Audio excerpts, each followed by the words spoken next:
All right, good morning. I'd like to call Board of Supervisors meeting of September 15th to order. Mr. Peter, would you please lead us in the pledge of the flag?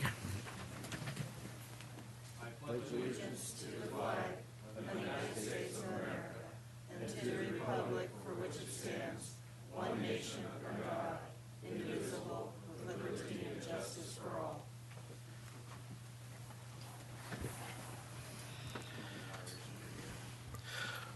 Will the clerk, this is oral communication. It's the time that anyone can speak on any item that is not on the agenda, and I will go ahead and let Mr. White start with this. Good morning, and thank you, Chairman and members of the board. Josh White, CAL FIRE Unit Chief for Tuolumne Calaveras Unit, Tuolumne Fire Chief, as well as the agency administrator on the Butte incident. If you'll bear with me, I'm a little technologically challenged right now, but we're going to get going through a slideshow, and what I'd like to discuss with you is the Butte incident.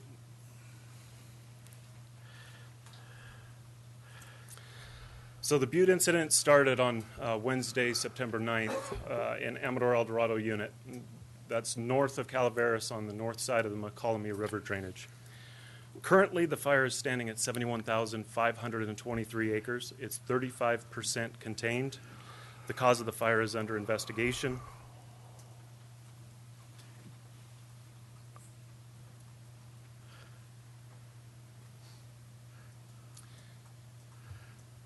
And as you can see behind me, it's identified where it says threats is blank, and that's because this is a rapidly dynamic, ever-changing fire. So I wanted to be able to bring to the board and the members of the public all of the information, the most fresh information that I possibly could from the incident command post.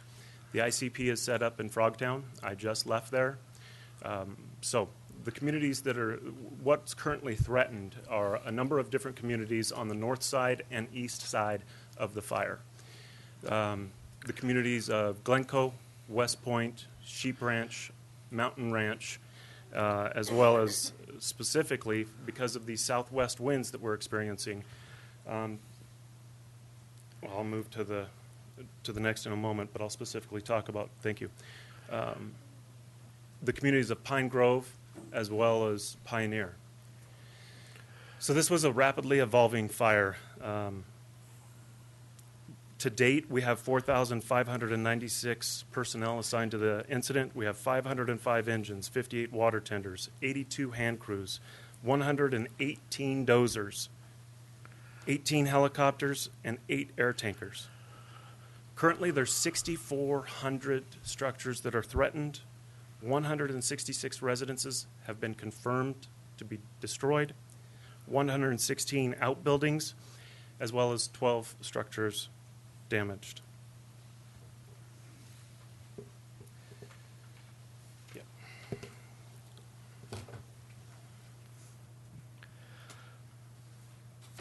So I'll give a, is this working? Just got to keep it up close? Okay. Thank you, Craig. So where we stand right now. On the north side of the fire, I'll start at the very top, at the community of McCallamy Hill, which is one of the first communities that were impacted once the fire jumped from Amador County into Calaveras County. A number of different resources were assigned from Tuolumne Calaveras Unit to assist Amador El Dorado Unit on the initial attack of the fire. When the fire jumped the drainage, we sent additional resources from Tuolumne County and Calaveras. I'm going to be talking about a lot of different tragedy as well as some successes. And I just wanted to point out that there is a fuel break on the north side of McCallamy Hill that helped stop that fire when it made a run out of the drainage up towards the community, and we were able to get resources in there and stop the fire. That was actually like day 3. This fire was rapidly changing and very dynamic for us. So there was a success that we have to capitalize on. We have to recognize what that fuel break brought for us. As I mentioned, the communities of Pine Grove and Pioneer out here on Highway 4, we have southwest winds today. We're going to be looking at protecting the northeast corner. As we make our way around, we have the communities of West Point, Glencoe, We get down over into here, the communities of Swiss Ranch, Mountain Ranch, Sheep Ranch, all the way down along the south side. Currently, there was we've been working on a containment line down by Frico City Road. We did some significant work with the dozers and have been able to do some backfiring along that south side. The community of San Andreas, much better off condition now than they were just a few days ago. We had a number of different spot fires that were moving into San Andreas. We were able to catch those spot fires. We worked with dozers. We had a number of different very large air tankers, VLATs, that were able to protect the community. We have a dozer line that continues to work its way up the west flank. That's holding very well right now. We're looking forward to having complete containment on that west flank, that Highway 49 corridor. So if we can jump to the next slide. Okay. We are seeing fire activity that is only reminiscent of the rim fire. So we talked about it during the rim fire. When we had over 50,000 acres burn in one day on the rim fire, we had almost 40,000 acres burn in one day on this fire. The difference is we're not in the middle of the forest. We are surrounded. We have ranches. We have homes in the communities all throughout this entire area. So evacuations were a challenge. Getting people to actually leave instead of having that mentality that we're going to stay here and fight. Our ranch has survived other fires. We're going to stay here and protect our ranch. This fire is burning unlike any other fire that we've seen in this area. Recognize, please, that this area, specifically in the green, it's kind of ironic, but largely this area in here, there is no 100-year fire history. So what I mean by that is we have no fires in the last 100 years in this area. So what that means is that the fuels are just, it's old growth. Everything, the brush, the trees, decadent fuels. As we go down south, we have the Leonard fire burn. We have the Darby. We have the Old Gulch. This has surpassed all of our other fires. It's all other fire challenges that we've had in Calaveras County, the fire history. It has burned through and into all of those. So,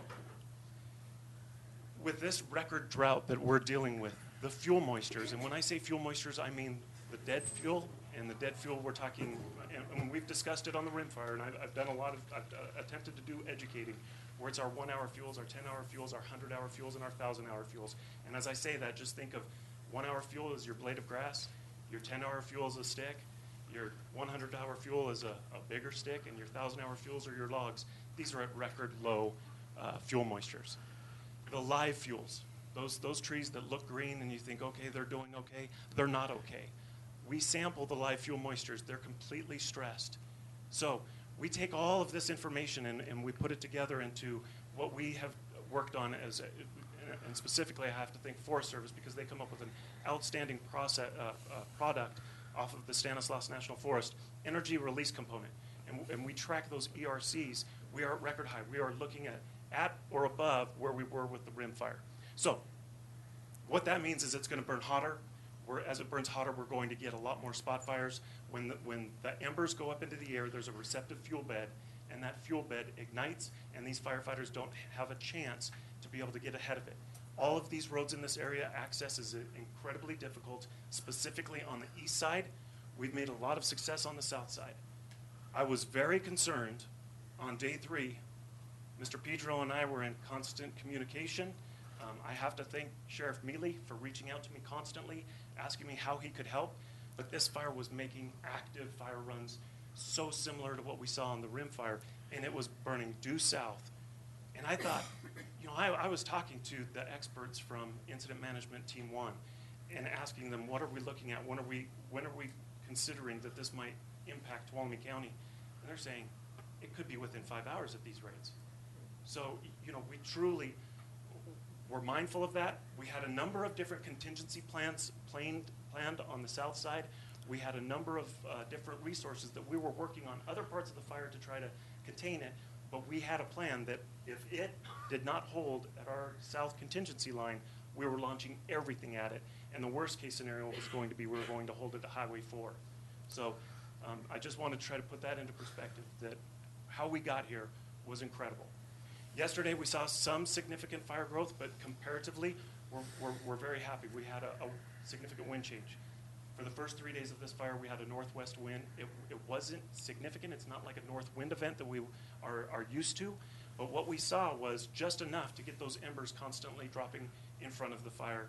And the firefighters were more working on evacuations and helping people get out of their homes. So the fire continued to the south. We've been able to contain this on the south side, but our concerns right now are this eastern flank. Access, steep topography, and heavy fuels continue to be a hindrance for us. We're making a lot of good progress. This burned out the community of Mountain Ranch. It burned through there yesterday.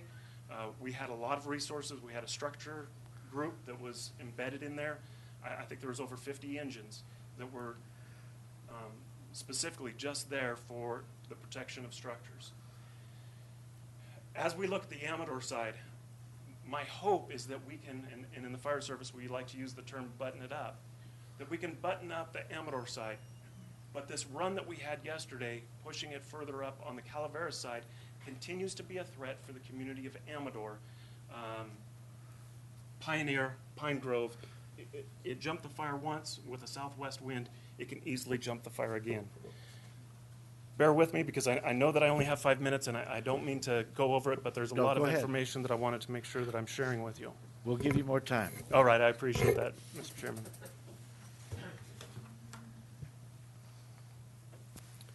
So I just can't emphasize enough the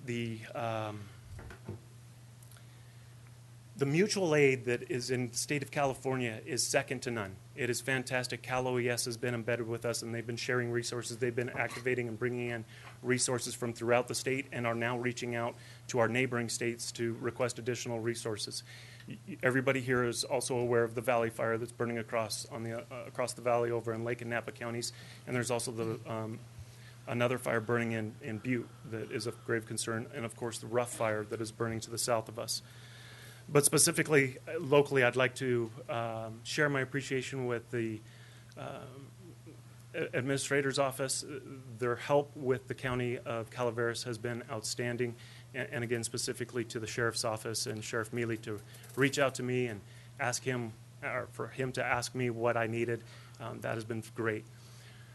That eastern flank that I've shared with you that is of concern, and of course on the day 3, that southern flank that was also very dynamic. I reached out to my counterpart on the Stanislaus National Forest, Chris Scow. He and I immediately started, because this was going to be threatening Forest Service land. So we've been working with the National Forest on contingencies. What are we going to do if this gets into the National Forest land? Of course, I don't want it to. I don't want it to grow another inch. The firefighters out on the line are doing everything they can to hold it in check and keep it where we're at. We have to take advantage of the higher humidities, this recent precipitation. But we can't be fooled by this recent precipitation. We can't become complacent. This is just a short opportunity. We're expecting north winds to kick in just a few days. So this is our opportunity to really take the fight to the fire and hold it in check. So I'm very appreciative of the work that the Stanislaus National Forest has been providing us and Sierra Pacific Industries. They've been bringing in equipment, and we've been working closely. They have a contingency line that their dozers, working with our personnel, punched in along the Highway 4, just north of the Highway 4 corridor, and then they regrouped and started punching in line, contingency line, moving north from Highway 4 through to protect some of their land. And if we have to hold it at their land, otherwise it's going into the forest. So that's a contingency line. I'm very confident and I'm hopeful that we will be able to never even get to that contingency line. That's why it's contingency. It's there as a secondary. I want to stick with the primary. Understand, though, between that area and where the fire is currently burning, there's no highways. There's no 4-lane roads that we can hold and use as a fuel break. We are going into some rugged, deep territory with these dozers, with the hand crews, with the fire engines, and punching new line, historic line that's never been utilized before. As we move to the next slide, there's some phone numbers here. If anybody has questions, please, I just ask that unless somebody is truly affected by this fire, we're fielding thousands of phone calls a day in Amador, in Calaveras, in the Sheriff's Office. There's a lot of constituents that are very concerned about their property, about their pets, about their neighbors, about their families. So unless you really have to call, I ask that you hold off for the time being, and as we try to catch up and make sure that we get information out to those that need it. I also ask for anybody that believes in prayer, now's the time. We need to pray for the community of Calaveras. They need all the help that we can muster and provide for them. This is historic fire that they will be dealing with for years. So I've seen the resiliency of Tuolumne County. They're resilient in Calaveras as well, but anything that Tuolumne County can do to support their neighbor to the north. We have an opportunity with the Rim Fire and the National Disaster Resiliency Competition. We are going to be paying attention in Calaveras what Tuolumne County does to make themselves more resilient, to make us resilient in Tuolumne. It has to be duplicated to the north, replicated, and scalable. That's the same thing we're going to be looking at. How can we prevent this kind of tragedy in the future? Fuel modifications, fuel breaks. We've got to get the word out that when the sheriff's office calls for an evacuation, people need to evacuate. It is such a hindrance to law enforcement and fire suppression resources when somebody wants to debate the issue when the fire front is running at their house. Law enforcement can't, it's not the time for that debate. They're holding them up from going on to the next neighbor and the next neighbor and the next neighbor. Get out. When it's advisory, pack your bags. When it's an order, go. There's some tragedy, but there's also some successes. We have to capitalize on those successes, but we have to learn from the tragedies. The defensible space around structures, it's not 100%. We recognize that. Somebody could have exactly what is required of the Public Resources Code 4291 and have that perfect clearance around their structure, and it could still end up being destroyed. But the likelihood and the percentage and probability of success is greatly increased with defensible space, as well as trying to capitalize on the fuel breaks with our partners in the fire safe councils. Everything that we can do to get dollars into the federal pipeline to support our fire safe councils are imperative. This picture in the background is one of our employees that was on the background. I mean, no disrespect to Old Glory, but one of our personnel from our TCU family lost their home. So, to that, I'll ask for any questions and provide any information that I can. Questions, comments? What's your expectation on full containment, just so people have a feel? It's days, weeks? I mean, Rim Fire took 70 days. This is a big fire. This is a big fire, yes, sir. It is very difficult for us to be able to... The point is they can't relax. Even though I hear evacuations are allowing people to go back, we can't relax, and the fire season is technically pretty young yet with the dry conditions. That's correct. There is no time for complacency right now, whether on this fire or initial attack on the next fire. The communities of Tuolumne and Calaveras have been fantastic on preventing fires, and those fires that we have had in this unit, we've hit hard with the initial attack, and I'm really proud of our initial attack resources. But we have to be ever cognizant that we're stripped thin right now. We have a number of different fires. We've pushed everything we possibly can locally onto this fire, but understand that we still are staffing our local stations because we have to be worried about the next fire. Supervisor Rutherford.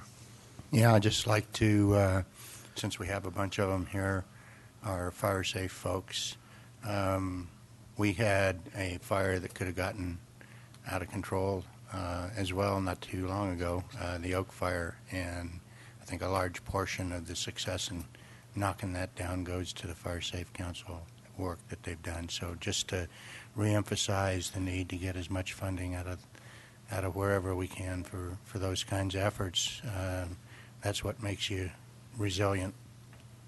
I agree. Thank you. Any other questions?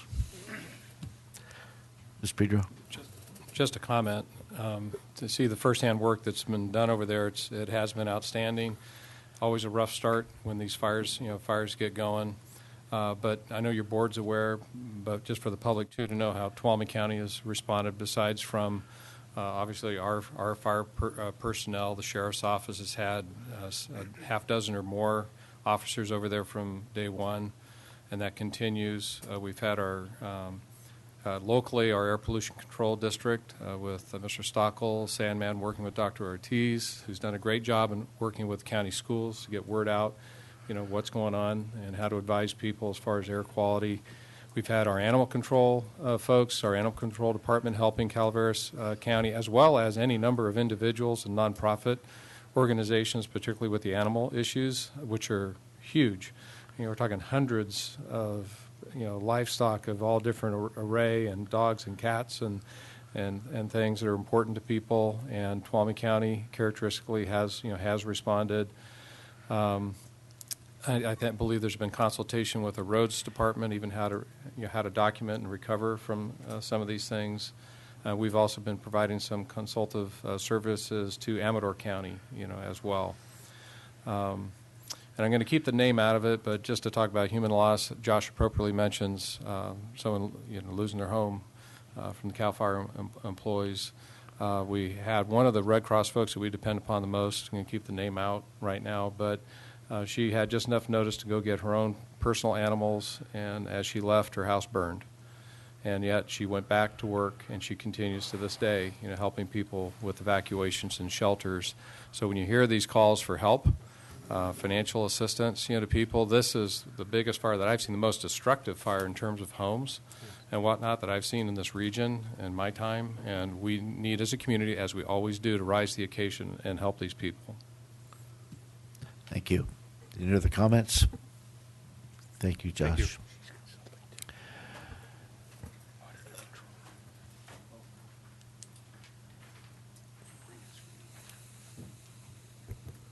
Good morning. Barry Rudolph, CAL FIRE Battalion Chief here in the Twain Harte Battalion, which I'm responsible for the north half of Tuolumne County. I'm here this morning to give you a brief update on the Oak incident, which Supervisor Rotifer referred to in his remarks, I think. Just a quick summation here. The fire started on September 8th at about 1:30 in the afternoon. The total acreage burned on the fire came to 108. Our rapid damage assessment team looked through the damage and destruction to the non-wildland vegetation fuels, and one residence was destroyed, 2 outbuildings destroyed, 3 buildings were damaged, 1 logging skidder was destroyed, 1 wood processor destroyed, 3 vehicles, and 1 synthetic water tank. The cost to fight the fire to date is $634,481 through the week. I'd really like to give a shout out to the cooperating agencies that helped us, and that include the U.S. Forest Service, the Tuolumne County Fire Department, which we're partners with for 40 years, the Twain Harte Community Services District, California Highway Patrol, Lieutenant Clamp, I really appreciate the help of your officers and the coordination. Sheriff Mealy with Tuolumne County Sheriff's Office. It was great. We set up a command post. His officers were right there at the time. We started making things happen. Tuolumne County Road Department was critical in getting signage up, slowing the traffic down, getting things going for us. It was great. Red Cross was engaged to help the civilians that were impacted. PG&E, of course, we worked quickly and diligently to try to get the power restored up on the hill, and AT&T. And if there was anyone else that I missed, I apologize, but I was looking through my notes trying to see everybody that was on that fire that was helping us. Weather conditions at the time, 89 degrees, not very hot day. Relative humidity was 12%. The winds were about 7, gusting into 15 out of the west-southwest. That was taken at Mount Elizabeth about the time of the fire.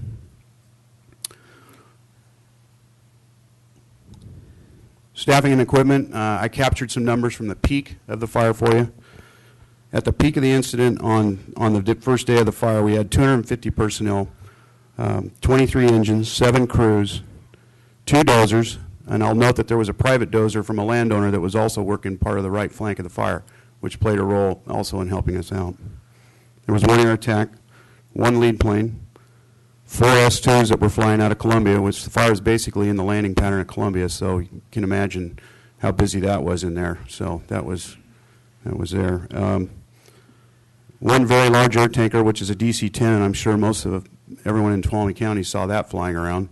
And then one C-130 large air tanker was also brought in. There was one large Type 1 helicopter, 2,000, 2,500 gallon capacity, and then our helicopter at Columbia, 404. The containment currently sits at 98%. I listened to the question about how long do you think the Butte fire is going to take. We've been at this a week, and we're still not ready to call this one 100%, even though we've had a little moderation in the weather. It's in a timber fuel type. It takes a while to put those out, and I know some of those fuels that they're dealing with in Calaveras and Amador are very similar, if not identical, to what we were dealing with here.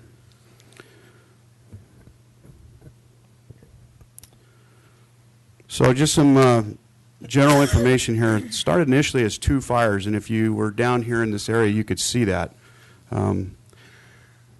Both fires started in draws, which were southwest facing slopes in the afternoon. So it was maximum heating, maximum slope, and it was in alignment with the wind, what firefighters call full alignment. In other words, the odds were kind of stacked against us here where these started. They had the wind with them and the slope and the terrain. There were 2 large occupancies directly in the path of the spread, the Old Oak Ranch and the Sierra Outdoor School. The Old Oak Ranch was occupied at the time with about 250 folks. Fortunately, we were conducting a training academy for our new firefighters up there at that time at the Old Oak Ranch. And there were 4 or 5 fire captains up there teaching 30 brand new firefighters basic firefighting skills. And all I can say is there was a little OJT going on there for a few minutes. A couple of the captains broke away real quick and went down and took the engines down the hill and started making a direct attack on the fire, while the rest of the crew that was up there was trying to get the people and help get them evacuated. And I'll talk about that evacuation in just a second. There's some good things about it. Another thing that was a benefit at the time, this is before the Butte fire started, we had a lot of resources in the unit. So this was a good thing. There was an evacuation route that was designed for this purpose and was successfully used. And this evacuation route was created by the Highway 108 Fire Safe Council and Mike Ollenchuk from the Sierra Outdoor School, who's here today. That was a success. I'd hoped I never had to use it, but we did use it, and it worked because there was no option to get the people the other way because the lines came down, the road was blocked, and we couldn't get resources in there until we could get the power secured. So this was a key role in getting folks out of there. So this was a success. It also allowed us to get the firefighters in from the Cedar Ridge side to the fire when the original access was blocked, and this was used. As the resources were coming from farther in, we started diverting them around to Q and Mill and in through Pack Trail and up across the top, and they made access to the top of the fire. The recently completed field treatment work that was designed and sponsored by the Highway 108 Fire Safe Council was key in stopping this fire. Before the air attack left that night, I was kind of busy. I didn't have a chance to really see what was happening up above me. I was down on the road at the coordinating some of the activities, and I asked the air attack if, in his opinion, he felt it played a role in helping and stop that fire, and his word was absolutely, unequivocally. And if you go up there now, you can see where the retardant did exactly what we wanted it to do. It dropped to the ground when the DC-10 and the S2s and everything came in. It all made it to the ground, and it slowed that fire down. You can see where the fire actually got up. It was up, a crown fire, ran up the hill, hit the fuel treatment, and it dropped to the ground. This is exactly what we wanted it to do. It passed through the fuel break a little bit, but the intensity was lower, and it enabled the firefighters to get in there and perform the direct attack and go after it and catch it. That's a success.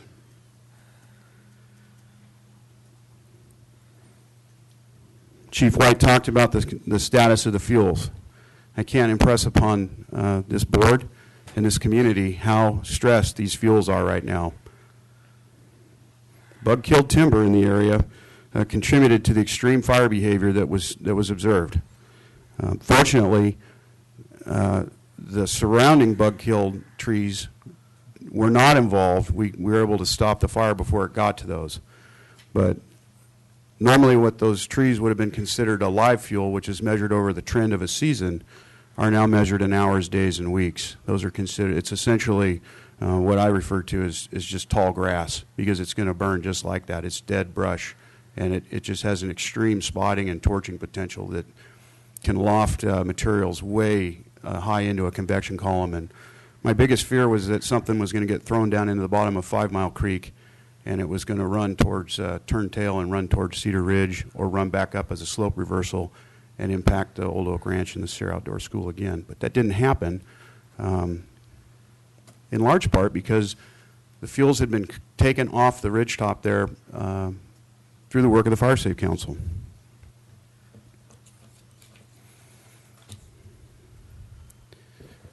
Just to wrap this up real quick, again, I have some members of the Fire Safe Council here with me, in case I started to falter. They're all here, and I think they deserve a standing O for the work that they've been doing. They're volunteers, and they coordinate everything here.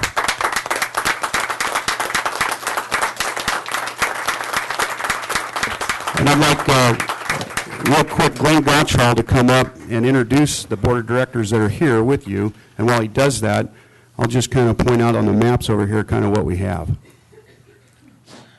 Is it on?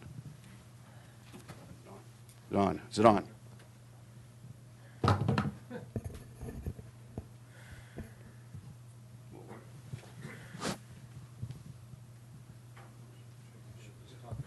Talking right into it? Is it coming through? Yep. Okay. Okay. Here's the, I went low tech. I only had paper. So I brought the paper maps today. I had 2 origins located right here. The fire remains under investigation. Don't have a cause yet. You can see where the fire moved up. This is your Old Oak Ranch is right here, and Sierra Outdoor School is right here. Okay? The evacuation route goes out to the east towards Cedar Ridge. There was an aggressive initial attack in cooperation with the Air Resources. The Air Resources helped knock it down, but it takes firefighters, dozers, and hose lays and shovels and hand crews putting the line in directly on it and doing that kind of control work. If I move to this map real quick, and I apologize, it's small, but if you can walk up here, you'll see where the fuel treatment is that the Fire Safe Council has been working on, and you'll see where the fire actually came across it. And this is where it laid down. And if you go up and look at it, you'll observe this when you see this. You'll see the retardant going across the road. You'll see the retardant in the trees and in the canopies that were there, and you'll see good coverage levels on the ground. So it did what it was supposed to do, which is a good thing. There are other fuel treatments in this area, but I did not put them on this map because I wanted to show you the one that actually played a role and impact on this fire. So with that, I'll let Glenn introduce the board of directors, unless there's any questions before I go to the back. We're good. Board members, Glenn Gottschall, glad to be here, and it's really good to win one for a change. I'd like, if somebody hasn't snuck in that I don't see, Art Smith, would you stand? Chris Trott, Jerry Tannhauser, Stephen Johnson, and Gail Howie are our board members here today. And I'd also like to have Marie Johnson stand up.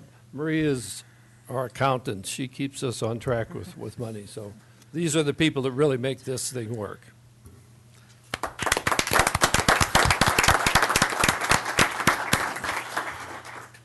We're very successful in doing what we call strategic fuel break placement in the county so far.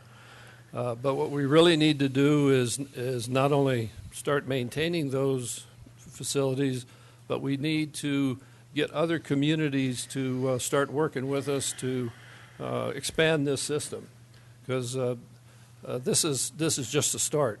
We basically have a system right now strategically placed because of input from our fire agencies here locally that runs basically from Columbia to Twain Harte to Ponderosa Hill and then back around to Tuolumne City and below. That Tuolumne City system, by the way, was really instrumental on the rim fire because they basically used where our fuel break was to start that safety zone.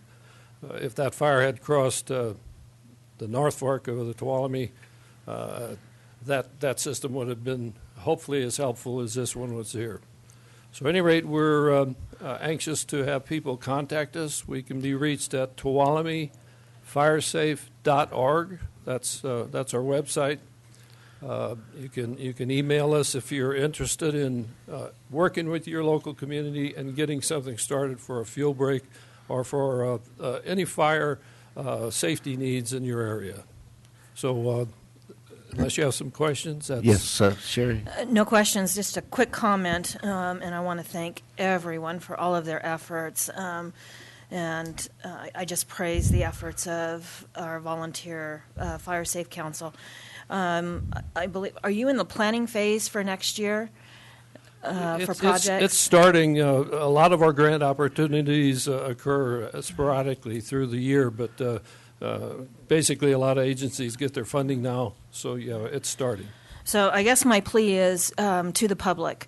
If a project coordinator, who again is a volunteer working with the Fire Safe Council, if a project coordinator reaches out to you and asks you to help be part of the process, please come to the table, because these fuel breaks really can be the difference between your house still being there after some of these fire events. Thank you for all of your efforts. Thank you. Thank you. Next, please. Mr. Chairman, board members, I'm Mike Wolenchuk. I'm the director of Sierra Outdoor School, and I'll echo some of the comments that were made earlier about in 2003, Sierra Outdoor School started really taking fuels reduction seriously after events of the Cedar Fire down in San Diego that impacted another outdoor school and other events in the San Bernardino Mountains. We secured over this time nearly $300,000 in grants. And Barry Rudolph talked about the evacuation route that runs through our campus and over to the community of Cedar Ridge. It not only functions for us, but in the event that Kewen Mill is impacted, then Cedar Ridge will come our way. Before there was an evacuation route there was a fire tunnel. The growth on that road back there and the conditions of that road were just terrible. So we put in a shaded fuel break, 300-foot shaded fuel break, and then secured another grant to do road improvements to make it passable. And in fact, my school bus drivers yesterday were practicing evacuation runs with school buses out that way. So what enabled us to do this work and what enables the Fire Safe Council to function is a number of grants through the Grants Clearinghouse. Some of the grants that I received at Sierra Outdoor School were Prop 40 grants, Resource Advisory Council grants, or RAC grants, BLM grants, just a multitude of funding opportunities that wane, that sunset, and sometimes the amount aren't there. This morning our governor talked about the key function of government is the public safety in referring to these fires, and yet there's the state government neglects to fund appropriately these fuels reduction projects. We deal with millions and millions of dollars, if not billions of dollars of money is expended to put out the fires rather than turning those funding sources around and helping in doing these fuels reduction projects. So if it weren't for the clearinghouse, Grants Clearinghouse, we wouldn't be able to do this work. We're happy to work with partners in the community, and that's one of the things Sierra Outdoor School prides itself with. We didn't do it just for us. We did it because we felt there was a need to help the community of Cedar Ridge as well as what I like to call the Big Hill metro area. Our next challenge, and this is a challenge that really started to show up in June, right when we hosted the Forestry Institute for Teachers, is the beetle kill, bug kill. A week and a half ago, just at my site alone, we took out 170 trees. Old Oak Ranch has nearly 250 trees, and we were, like Glenn mentioned, we were just lucky, and Barry mentioned, that those embers didn't get into those dead trees. Walking my campus yesterday, I just noticed I have another 40 that I have to take out. So that's going to be a big process for lots of property owners to be able to remove that timber, as well as, we need to think about working with the Forest Service in those WUI areas where that border on forest lands to remove the hazard trees that might impact private property owners but are on Forest Service land. So again, I want to give my thanks to the Fire Safe Council. They do an incredible job, as well as to those partners in the community that allow the Fire Safe Councils to do that work. Thank you. Thank you. Supervisor Hanveld. Yeah, thank you, Mike. I toured the Oak Fire last week, about 2 days into it. Everything that you heard today is absolutely true. You go through there and you can just see how it's set down. The work of the Fire Safe Council is incredible. And I want to make a comment. That doesn't happen overnight. It doesn't happen real easily. I went to a meeting with Chief Rudolph and Jerry Tannhauser in Columbia, trying to convince people that they ought to allow the Fire Safe Council to trespass in their land and do this work. That was a couple years ago.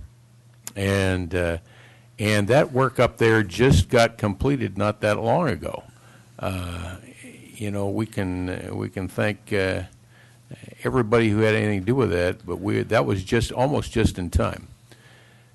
And I know that some people love their trees and they love their foliage, and I do too, but there's a reasonable amount of it you can have around. Take the advantage of the situation and get this done. It's not only you and your property, it's everybody around you. It is absolutely essential that we do this work, and as much as we've done, there's a whole lot more to be done. And we're talking both private land and public land that needs this work done. We can't do enough of it. And seeing that firsthand, up close, personal, with active work going on, is enlightening. It's always enlightening. Rimfire was bad, but this had the potential to be just as ugly. Thank you to the firefighters. I want to say thank you to Sheriff Mealy and his crew and the Highway Patrol, everybody, all the organizations, our road crew, and everybody else that helped. That was really incredible work. By the way, I keep getting asked questions about how do we help our neighbors, because all those lost homes up there on that Butte fire and over on the Valley fire. We know how it is. Unfortunately, we know how it is. Tracy handed me a note that is on my Motherlode as of this morning. You can look on that, and there's a place to make donations to help out. They came to our aid. We all know that. They came to our aid, and they helped us. They came from all over. I saw firefighters from Maine and Hawaii and Alaska and Arkansas. I saw people from out of county, way out of county, coming here and just volunteering to help any way they can. It's a debt we always need to pay, and pay it forward. We're paying it in reverse because we already had ours. So I just encourage people to open up their hearts and their wallets and whatever they have and help these people, because they really need it. They lost their homes. 166, the chief reported in the Butte fire, a lot more in the Valley fire, and I don't think they're done counting. So it's up to us to do what we can. And thank you again to everybody involved in suppressing this thing, and to Mr. Olenchek, thank you for removing those trees. I know you got a lot more to go, but that's the kind of thing we're going to talk about later today, and it's really important. So again, thank you, firefighters. Thank you, Chief Rudolph, for your crew. Please extend that to the real guys who do the real work out there, and certainly the Fire Safe Council. You guys are kind of unseen and unsung heroes that do this stuff in the background, so thank you.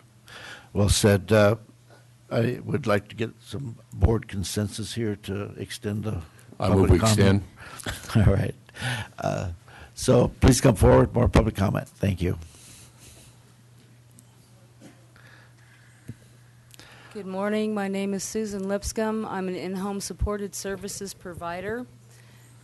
And I would like to also to compliment all the fire people for the wonderful job you're doing. And not just this year, in the last several years, it's been so imperative the way that you have jumped on these fires and got them out before they could cause so much more damage.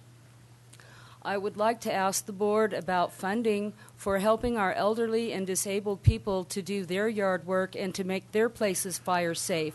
After the lady in Lake County that died in her home, I understand that she did not evacuate when she was advised to, but we have a lot of disabled and elderly people in our community that need help to make their homes fire safe. It is imperative, especially for the folks that can't get out of their houses all by themselves. And I know as an IHSS provider, I am not supposed to do those kind of things for my people, my clients, but I do it anyway because it is important for their quality of life and their safety. So I would like to encourage the board to help us to help our people. And I would like to thank you for the help that you have given us this past year, and I pray that it continues for the board to support us to help our disabled and elderly people in our community. As a citizen of Columbia Historic State Park, I would like to ask the board to flush the whole idea of a Dollar General store in our community. We really don't need it. Thank you very much. Thank you.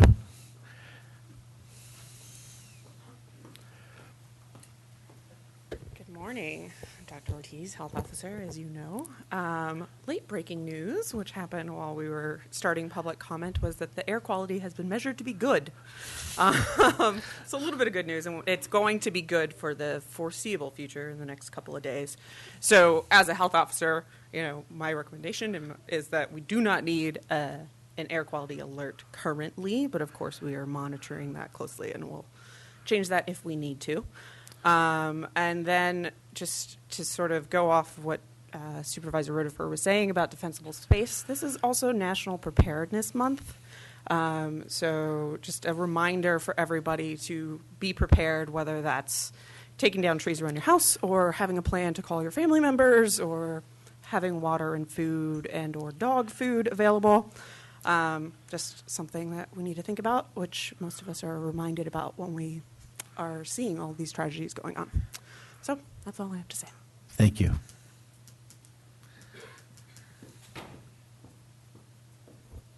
Hello, my name is Kelsey Marcus, and I just want to introduce myself. I'm the new program rep for Tuolumne County for 4-H. And so I just wanted to introduce myself. I got hired over this summer, and want to thank you guys for your continued support through 4-H. And you'll be meeting our All-Stars at your next meeting. So thank you. Thank you and welcome. Thank you.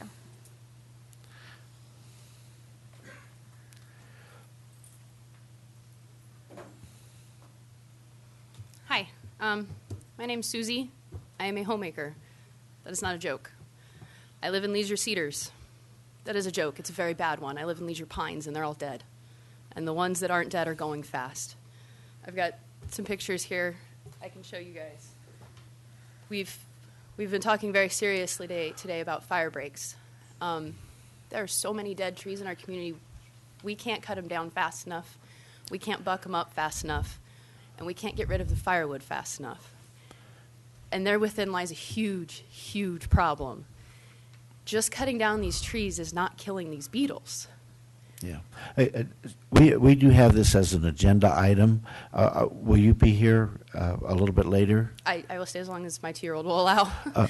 Okay, because we have a presentation on this, and we'll be talking about that. Can I give something to you guys Sure. before your presentation? Sure. When I moved up to this county 8 months ago, I found a stack of newspapers in my house that I couldn't find the heart to throw away. This is dated May 26, 1989. It's all about bark beetle. And I really feel like those who do not know their history are doomed to repeat it. We don't just have this in our community. We've got it in our national forest land. We wouldn't even have to name this fire. You just call it RIM 2.0. It'd be right next door. Okay. So, Do you want to get, now, when we get it, we have to keep it. Is that okay? That would be perfect. Thank you. This one you can keep. This was given to me by CAL FIRE. I know it's public information. Okay. And it does state very clearly that we need to cover our firewood properly before we try to use it. We're bucking it up and selling it to everybody else. We're sending our problem off everywhere else. Okay. All right, we'll be discussing that during another agenda item. So thank you. Thank you. Would anyone else like to speak? Seeing no one else, I will bring it back to the board. Would the clerk please read the consent calendar?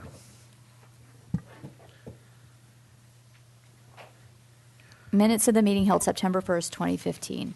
Adopting a resolution approving the 2015-2016 Tuolumne County tax rate pursuant to Government Code Section 29100.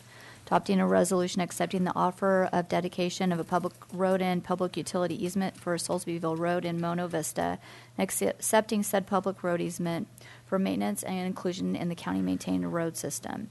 Adopting a resolution appointing the Tuolumne County Health Officer as the Medical Health Operations Area Coordinator in Tuolumne County, and Tuolumne County Emergency Medical Director and Emergency Medical Services Coordinator as alternates. Okay, any public comment on the consent calendar? Seeing none, I'll bring it back to the board. Move approval of the consent calendar. Second. We have a first by Supervisor Brennan, second by Supervisor Rutherford. All those in favor? Aye. Opposed? None. Passes 5-0. Thank you. Will the clerk please read item number 5? This is a presentation of a county service award to Debbie Batista, County Clerk and Auditor Controller. While the chairman's coming up, I knew there was someone I forgot. I was reminded by Supervisor Hanveld, but someone has also helped a lot with these fires and helping our county, but other counties as well throughout the state has been our Auditor Controller's office and Debbie Russell in particular and her staff. So I want to Debbie Russell Batista. I've known her much longer as Debbie Batista, but Debbie Russell, Debbie Batista. All right. These are the good things that we get to do. Debbie, would you please come up here? This is one of the good ones that really doesn't take a vote, so.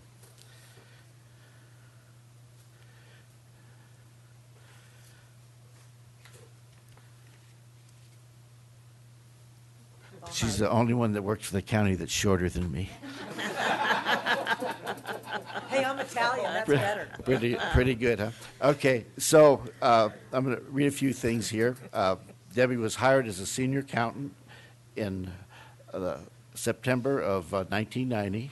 She was promoted to assistant auditor controller in October of 91. And in 1205, she was appointed to by the Board of Supervisors to the clerk auditor controller. She didn't have to go through the election process. That's which we all know is an elected official is a lot of fun. But she was elected as clerk auditor controller on June 6, 2006, and took her oath of office on January 7, 2007. And she's still here, and the people are still voting for her, so that's probably a good thing. So, Debbie, congratulations on your 25 years. Thank you.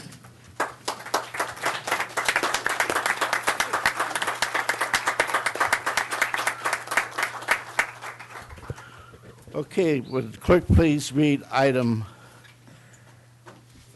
6?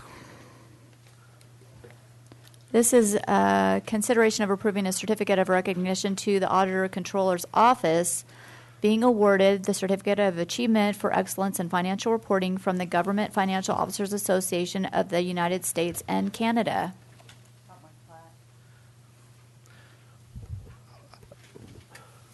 I've got the words. It's more important than the plaque. Supervisor Hanveld, while I'm going up there to get that plaque, would you please read the certificate? Okay. By the way, I would like to comment about Ms. Batista before I read this. she took it on as a goal to improve the quality of our financial reporting. She took on the goal of making us, getting us to the point where we could receive an award, and she's done it. Is it 8 years in a row? That's pretty remarkable achievement. So she got us up to an excellence level, and she's maintaining it and improving it. So here is the certificate. The Tuolumne County Auditor and Controller's Office has been awarded the Certificate of Achievement for Excellence in Financial Reporting from the Government Finance Officers Association of the United States and Canada. This certificate is the highest form of recognition in the area of governmental accounting and financial reporting, and its attainment represents a significant accomplishment by its recipient. This award signifies that the Board of Supervisors and county residents can have faith and confidence in its Auditor Controller's Office and the accuracy of the comprehensive annual financial reports, CAFRs, it issues. Therefore, on behalf of the residents of Tuolumne County, the Board of Supervisors hereby congratulates and recognizes Auditor Controller Debbie Russell and her entire staff for their outstanding work and receipt of this prestigious award from the GFOA, September 15th, 2015, but I think we got to vote on this. We're going to vote on this, but first I'm going to ask if there are any public comment before I ask for a vote on the resolution. Okay, seeing none.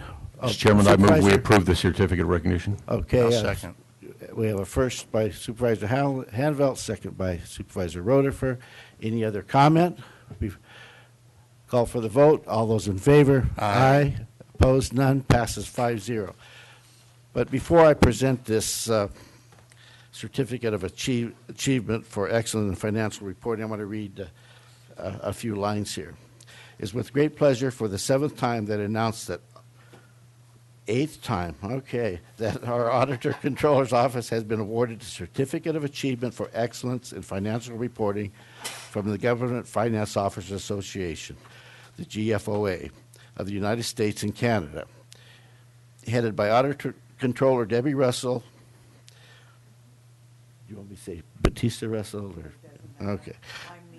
This office has worked for years to raise the standards of the county's financial reporting and now has been recognized by the GFOA as for excellence in the preparation of the county's comprehensive annual financial report.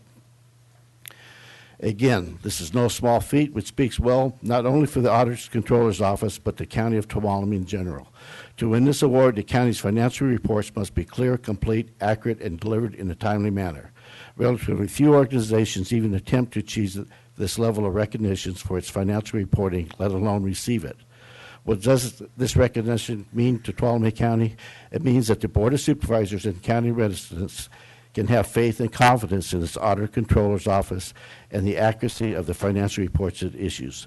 This recognition could also help secure lower interest rates should the county ever pursue outside financing. So, on behalf of the Board of Supervisors in Tuolumne County, Debbie, Certificate of Achievement. Thank you again. All right.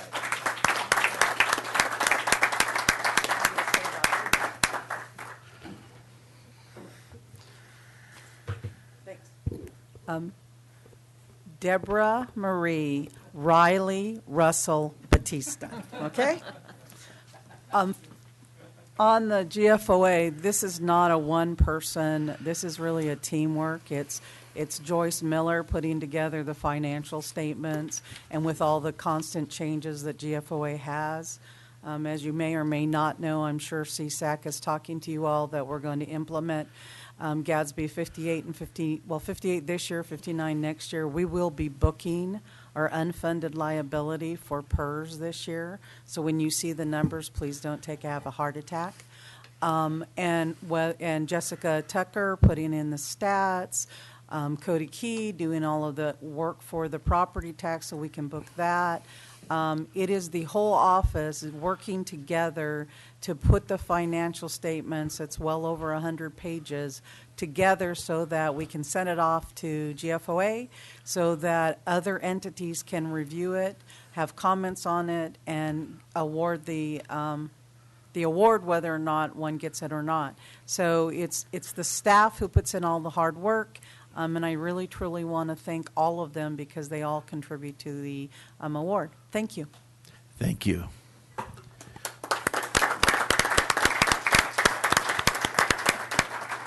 You need help carrying that stuff, or yes?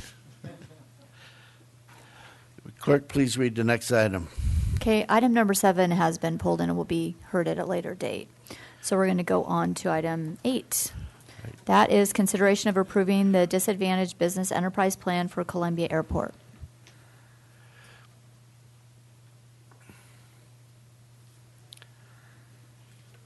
Ladies and gentlemen of the board, you have before you the 2015 DBE plan for the airport. Just to go back and give you a little bit of brief history, we are here getting this plan approved as a result of a lot of the hard work by airport staff and getting 2 grants from the FAA. We have been offered and received about $544,000 in grants for the airport, and these are for the airport master plan for Columbia Airport and a design to completely reconstruct Taxiway Bravo and rehabilitate Taxiway Charlie. We're very proud to receive these funds. However, as a condition of approval by the FAA to receive these funds, we had to have the 2015 DBE plan put together and approved. I have with me Dave Ruby, who was the guy that put everything together and made it happen. And I can't say enough about the amount of work that he's put in to get the plan before you that you have today. The FAA has had nothing but amazing things to say about him. And the fact that he actually got the only person in the entire West Coast by the FAA that does DBEs and competed against SFO and San Jose and LAX to get her to give him the time to put this plan together is amazing. And he needs to be applauded for that. This is kind of an odd way to put together this plan. This plan should have come before you back in 2012 for approval for 2013, 2014, 2015. It hasn't been done. So what we are doing is we are putting together, at the request of the FAA, a 2015 plan that will only last for the next few months. We will be bringing a 2016, 2017, and 2018 plan to you in the near future. This 2015 plan covers the DBE participation goals for these 2 new grants that we have been offered and accepted. Right now, that plan participation rate is at 3% for both of those plans. If you have any questions, we'll field them as best we can. Any questions? Sure, go ahead. I just want to say thank you to both of you for doing this. It didn't go unnoted that this wasn't done before, and it has been done. So I want to thank you for doing that and hard work to get this done. Also like to comment, this is the beginning of getting some things done for our airports, and we're fortunate to have you guys here to work on it, so that's much appreciated. I think the aircraft community and our airport community is going to be really happy once all these things get going, and we'll probably have the best airport in the state by the time we're done. Any other comment? Any public comment? Looking for a motion?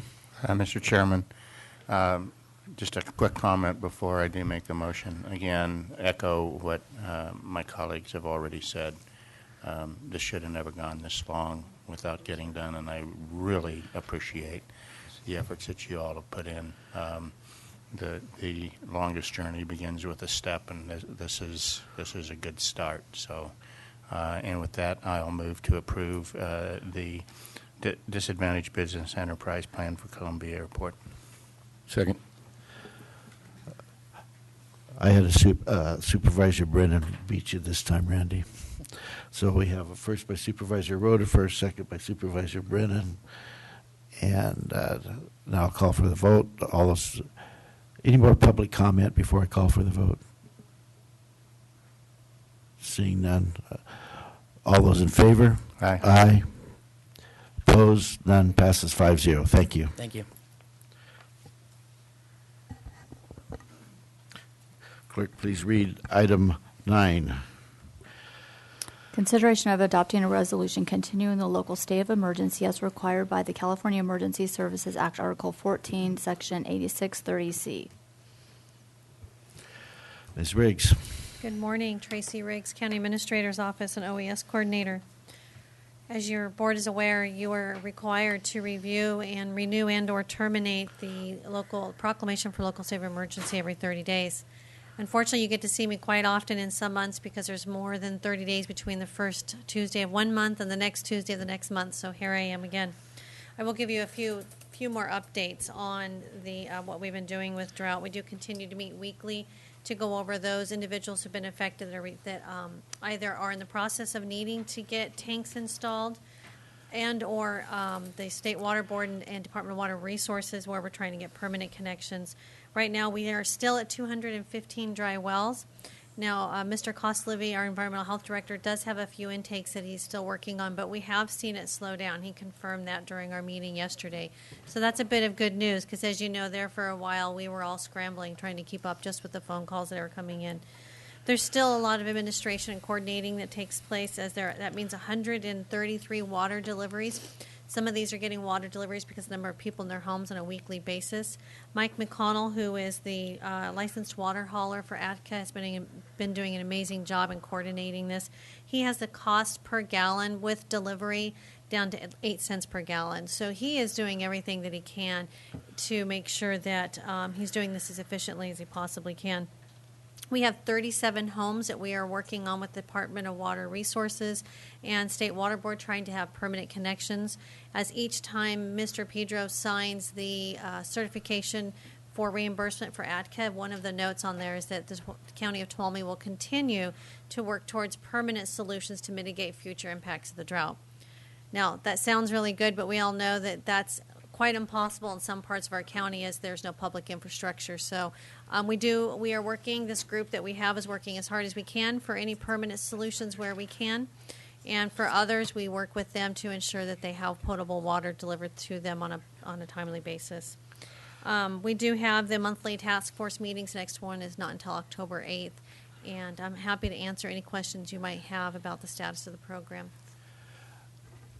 Just a question on the Don Pedro wells. Have the drilling's been completed down there, and are they putting them online? They knew the last, and unfortunately I didn't participate in the last call. This last week has been kind of crazy with other issues, but they were testing, and that process takes an incredible amount of time. But they've been successful in their wells, and in the funding that they're receiving. I do believe that I did send out to you the funding that they're looking at.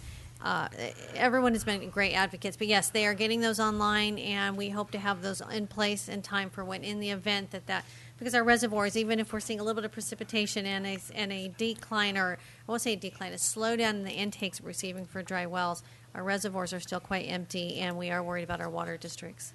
Right, thank you. Supervisor Rutherford. Yeah, just a quick comment. I don't remember when I last talked to Pete Campa, but he did have a pretty high volume well that was a success, and they did get some relief on Lake McClure level as well, or releases as well. I can ask, and for the next meeting, usually on the 1st is when I ask anyone to come in and give updates. And just so I know you're all aware that Tuolumne Utilities District has selected their new general manager. I've been working with Lisa Westbrook. Rather than having Dave Andrus come in, who we know is interim, and spend time on addressing the drought issues, he has other items that he's working on behalf of his board. I have worked with her that as soon as the new general manager is in, maybe he comes in November 2nd, so maybe in December is what we're planning on. Let him get in, get his kind of feet on the ground, and then come in and kind of address the board on where do they plan, what are their plan for next year, as we are all just planning that we will have another drought year. That's the best that we can do in preparing for what might be coming, and hoping that we will actually get a lot of rain and a whole lot of snow. Okay. Any other questions? Any public comment? Bring it back to the board. I'll move to continue the local state of emergency due to drought conditions and the imminent threat of disaster. Second. First by Supervisor Brennan, second by Supervisor Hanvelt. A call for the vote. All those in favor? Aye. Opposed? None. Passes 5-0. Thank you. Thank you, Tracy. See you next month. Oh, we have another one. Consideration of approving a resolution proclaiming a local state of emergency due to the pervasive tree mortality. All right. Good morning. Tracy Riggs, County Administrator's Office, OES Coordinator. So since our last meeting where your board had provided some direction on how you would like staff to proceed with with the pervasive tree mortality that we have in Tuolumne County.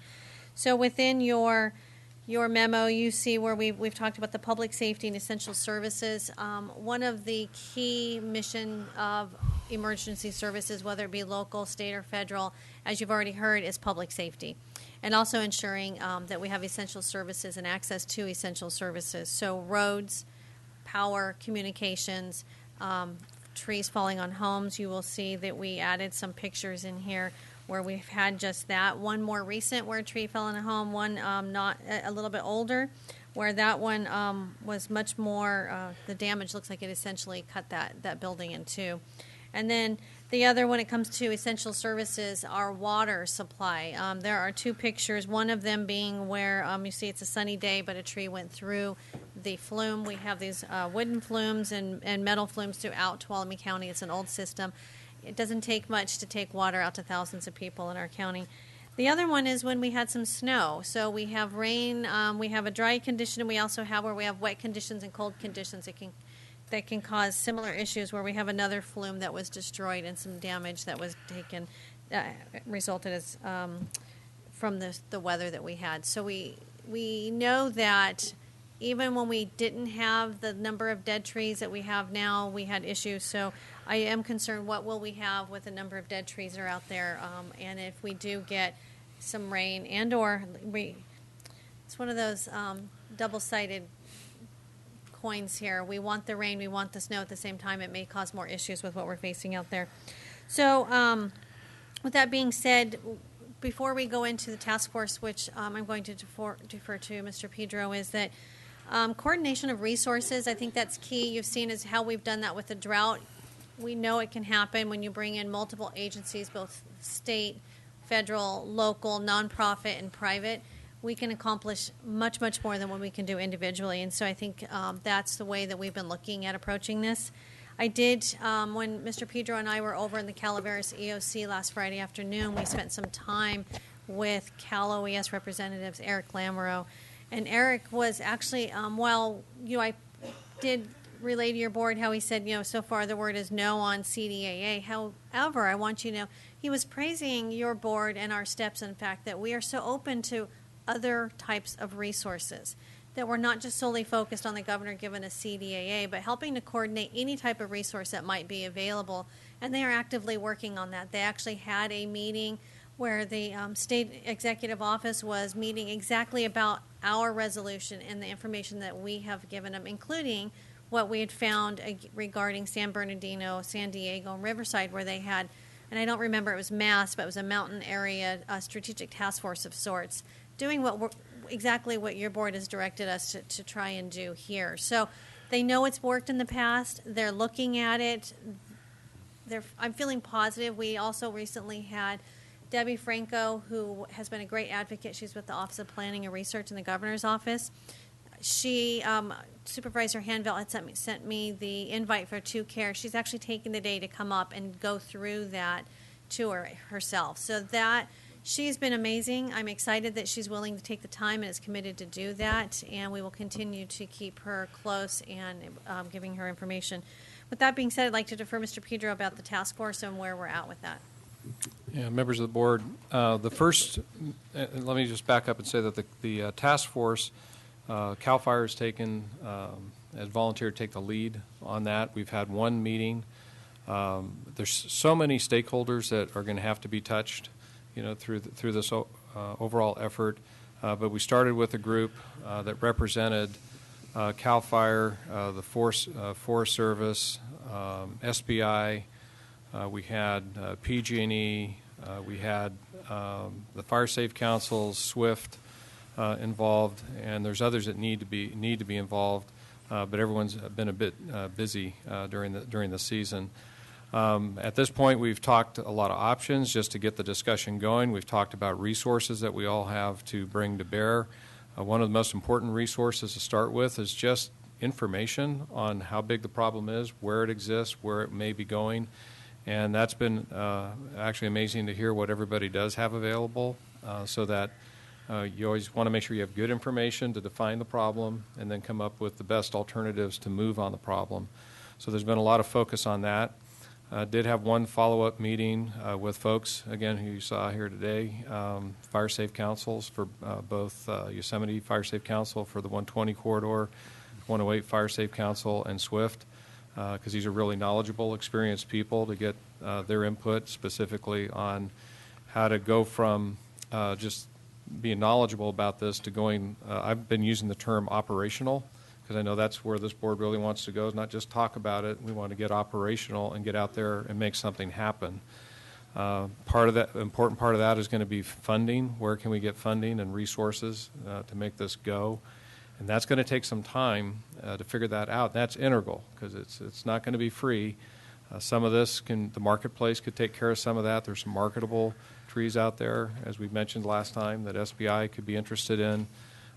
We do have interest by Ultra Power to take quite a bit of that material. Also the wood shavings plant. But we're going to have to look at what can be done just using that timber for its best value in the mix, but look at whatever alternatives are out there by way of funding. And just to build on something that Tracy mentioned, there was a good report through Eric Lamoureux about how well received our openness to whatever resources may be out there, instead of just saying it has to be the California Disaster Assistance Act.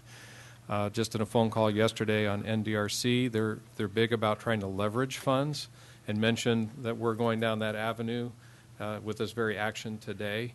And they would very much like to have a copy of this resolution once passed by the board to demonstrate this board's commitment and openness to leveraging of other funds to get this type of activity done in our community. So just wanted to touch base on that. We did have a meeting of the task force scheduled for this week, but I believe that that's going to be canceled again because of the fire, and will be rescheduled hopefully in the next week or two. Supervisor Rutherford. Yeah, I had an opportunity, thanks to my colleague Supervisor Brennan, to take a ride up for another purpose, but to go up Highway 108, a little bit past Lions Dam Road. The pockets of trees that are very large pockets, visible from the road. You don't even have to get off the highway. Just be looking in the right places, and there are places where it's 80 to 85% dead trees. I mean, it just looks like a stand of brown dead trees. It really gets to you when you see that, and especially when you start thinking about the proximity to some of our major transportation corridors, the proximity to homes, businesses. Those things are coming down one way or another. They're either going to get cut down or they're just going to fall down. And human life could be at risk, very seriously at risk. Never mind the threat to wildfires from basically, as the fire chief said earlier, it's just a really big piece of grass when you look at it from a fire perspective. The magnitude of it is, to me, is unbelievable. I mean, you can stand just about anywhere in this county and turn around and look 360 degrees and see very large visible examples. That's the issue, is the magnitude of the problem, because how do we handle all that wood? Someone told me, well, you just chop it up to firewood and leave it on the side of the road and somebody will come along and take it. There's not enough people in the county to take all that firewood and burn it. So it's going to be a problem, and we need to get on it. And the magnitude of the problem is only going to increase and probably accelerate as it takes us time to get ramped up. So I think we need to approach it with a sense of urgency. And I'm certainly supportive of the resolution. Ms. Pedro? Yeah, I forgot a couple of things, but Supervisor Rutherford's comments jogged it. I know in the state they're looking for something that's scalable and something can be replicated in other locations. It made me think of also the Mariposa meetings that have happened that both Supervisor Gray and Daniel Richardson from my office have gone to, and didn't know if they wanted to comment, on those. Yeah. We've had 2 meetings on tree mortality in Mariposa. The further south you go, the worse it gets. It may look bad up 108, but you go up 120, it's even worse. So the discussion points are the same that you're having at your task force. Today, Mariposa County will be passing a similar resolution, or hopefully they'll pass a similar resolution, and Madera County will be addressing a similar resolution. So we're not in this by ourselves, and I think collectively we can come up with a solution. The key is going to be, what do we do with the wood?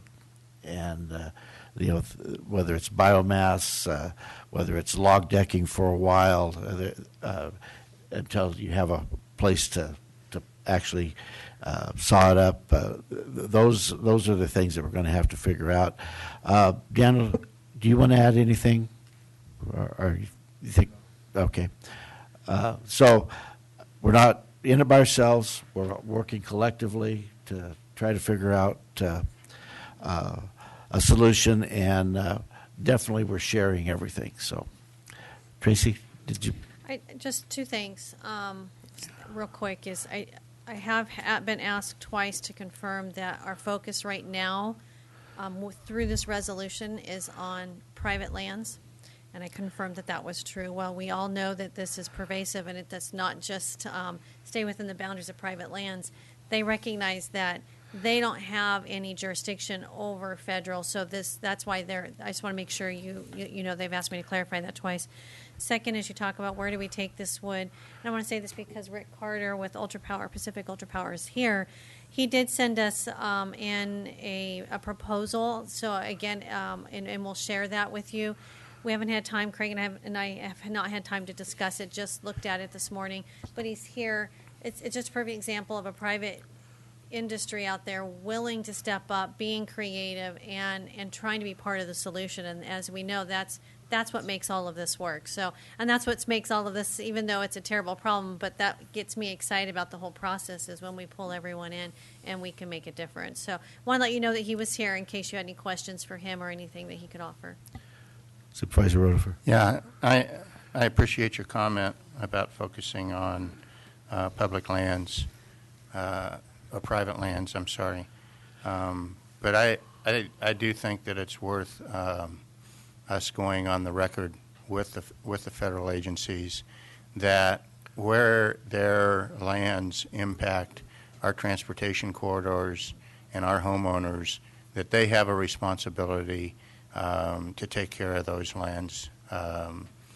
And I think that we need to be on record with the Forest Service, with BLM, and I may be missing somebody, but with federal agencies, that that trees on their property would impact private property and in our transportation corridors. And they have been participants in the meetings that I've been at. And Caltrans on the Caltrans right-of-ways needs to be added to that list. PG&E has been a participant, so. All that's come up in the task force, and we do intend to come back. This is to get this resolution moving today, but we do intend to come back with some letters that the board could approve that would further reinforce what you just said. Thank you. Okay. Any other comment?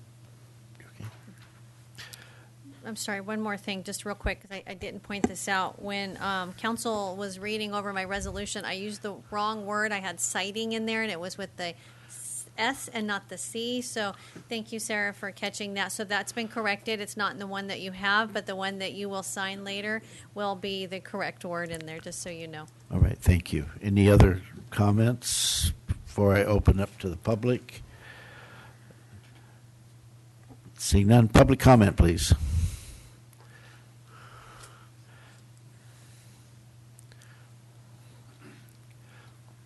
Good morning. I'm Rick Carter from Pacific Ultra Power Chinese Station. As Ms. Riggs earlier stated, we made a draft proposal to kind of help with this project, I'm going to call it. So it's in draft form right now. Essentially, what we're looking at is to try to help the county reduce some of the costs, and of course we would get some good quality fuel out of the thing. So what we're primarily talking about is wood in log form or in bucked logs. I'd be happy to work with Ms. Riggs or whoever in the future to as you kind of get this program going. Okay, we'd certainly be interested in a place to take this stuff. What about the slash? Yeah, we talked about the slash, and that could work if it was managed carefully. What we're concerned about is if there's a lot of like raked pine needles. Pine needles don't work for us. The pine needles in our boiler becomes very, very volatile, and it burns in the wrong place. Okay. And it's very dry. It ends up being very small particles. We actually have a contractor in contract right now, chipping up slash in the rim fire. He's taking a break right now, but that works because he's a professional. He knows what we need. We're concerned that if it becomes just open to anything, we're going to get a lot of pine needles, and that doesn't work. Okay. Thank you. Any questions? Thanks, and we'll certainly be looking at the proposal. All right, give me a Thank call. you.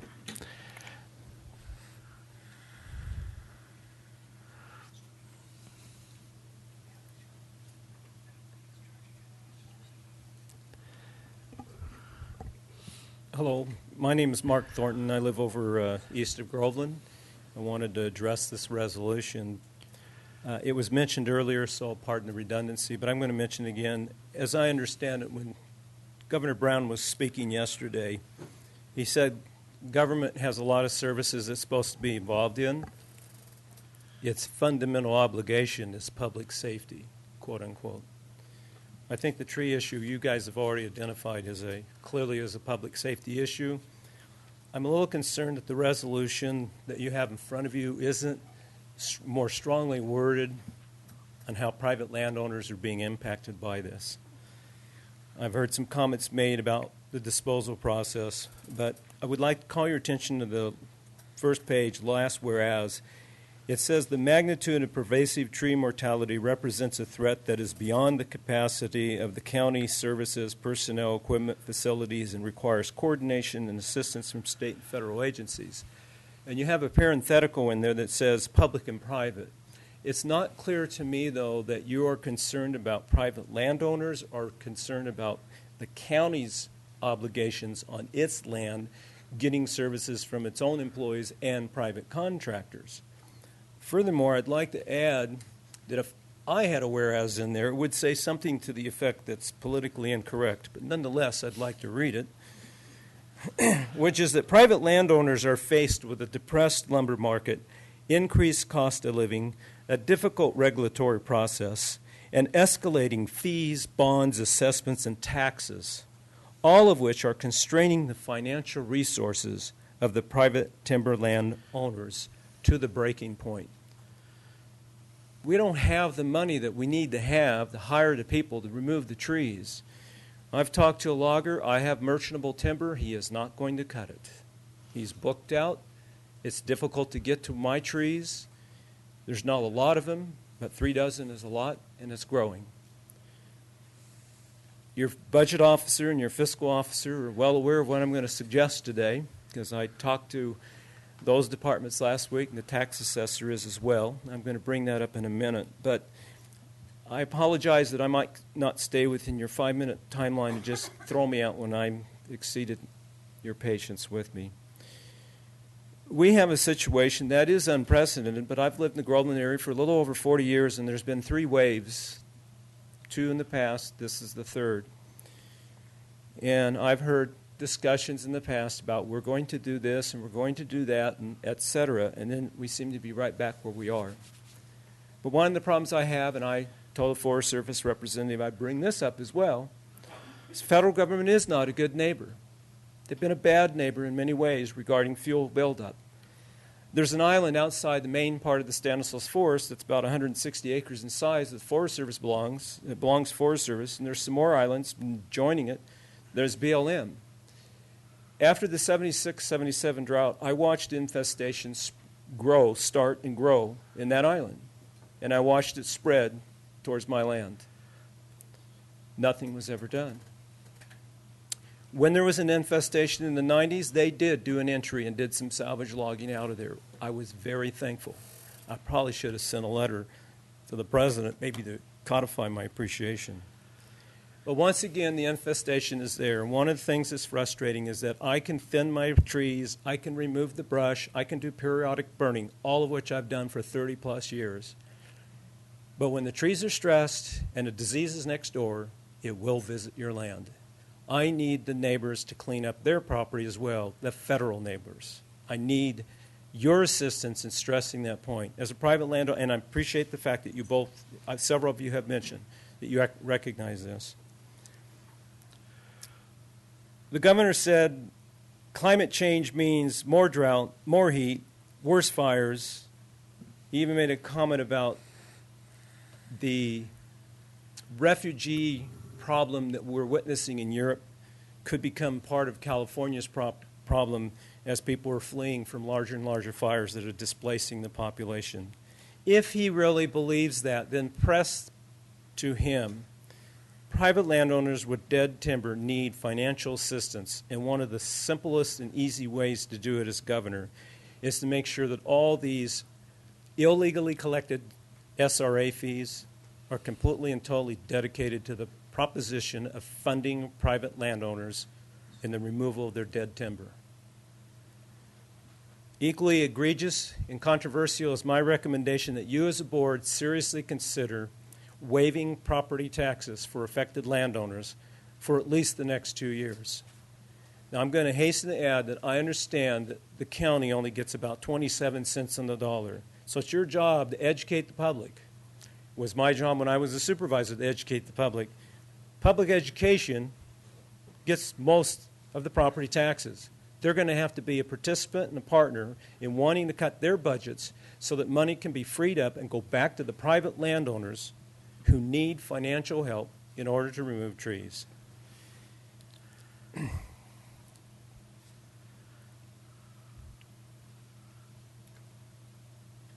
Well, I have some other things I could say, but I believe that I shouldn't press the point. I think you understand that my concern is we need help as landowners to find ways to financially remove the trees. I do believe that there are creative processes that are out there. Some of the firewood could be collected and redistributed to seniors that do not have firewood. I believe that the industry has portable biomass units. I believe we are ripe for bringing one of those as a test unit in here and putting it under the Hetch Hetchy power line so that the slash does not have to be transported out of the area. There is now state-of-the-art burners that actually just burn for the purpose of disposing of branches and needles. And you also need to talk to the governor about relaxing the burn, no burn day issue, because for many property owners like myself, it's still the most efficient way to dispose of all those pine needles that they don't want, as well as branches and other giblets, as I call it after an entry, by fire. And when we have a nice, non-windy day in the wintertime, and Air Pollution Control Board says it's a no burn day, it's really frustrating. And then when the winds are blowing during these severe times in the middle of the winter and they say we can burn, the fire agencies get really frustrated.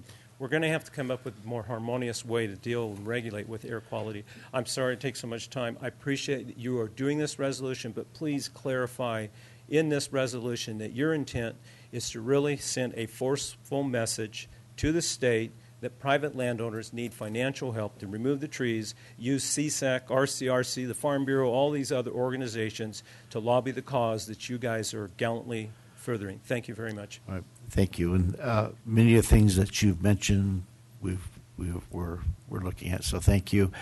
We do have a 10:30 appointment. Any more public comment? Can we keep it? Duke York, Deputy Director in charge of the roads for Tuolumne County. I just want to talk about a very brief item.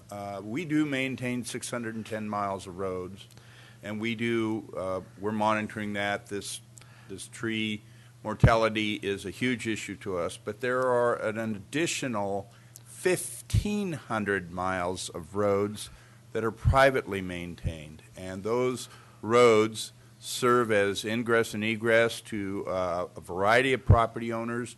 They serve as corridors for utilities, and I can't impress upon the public, especially these private property owners that are de facto homeowners associations and their responsibility to maintain those corridors.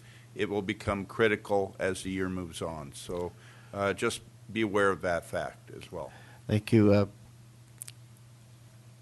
Any other comments? I just want to talk just a second about the roads in Mariposa County. CAL FIRE has been working with the county road department on doing tree removal on roads based on the safety issue of not being able to get to houses. So, CAL FIRE, if you will maybe talk to your counterparts in Mariposa County, maybe we can assist when you're not busy fighting fires. Maybe we can assist the road department on some of those tree issues. So, anything else? Any more public comment? Seeing none, I'll bring it back to the board for additional comments. Motion? Well, Mr. Chairman, I'll move to approve the resolution declaring a state of emergency due to pervasive tree mortality. Supervisor Just a Handel? comment. I will second that, but I don't think we should lose sight of Mr. Thornton's comments. I think our public or private landowners are going to need help. This is a massive problem, and we need to seek solutions to that. They're all over the place, as we know. We heard someone speak earlier, and beside public comment, and it's pervasive in our county. When I was up on the Oak Fire, I saw those. I think Mike said 250 dead trees at Old Oak Ranch. I think it's worse than that, and it's growing. So, and my neighbors got some. I don't have any yet, but it's only a matter of time. And and we need to find ways to encourage people to take care of their private lands, not just the trees, but the brush. And that's where I think some of our policies need to be revised. But I'll second the motion. And just a question for Supervisor Handel. Is that something, that emphasis, is that something that we can do subsequent to this with a letter to the governor's office or something? I think so. Okay, thank you. All right, we'll follow up with that. And so we have first by Supervisor Rodefer, second by Supervisor Handel. Call for the vote. All those in favor? Aye. Opposed? None. Passes 5-0. Will the clerk please read our 10:30 appointment? Supervisor Handel, yes. Would it be all right if we took a 10-minute break before we got started? Thank you. So we'll have a 10-minute break.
All right, I'd like to call the meeting back to order, and would the clerk please read our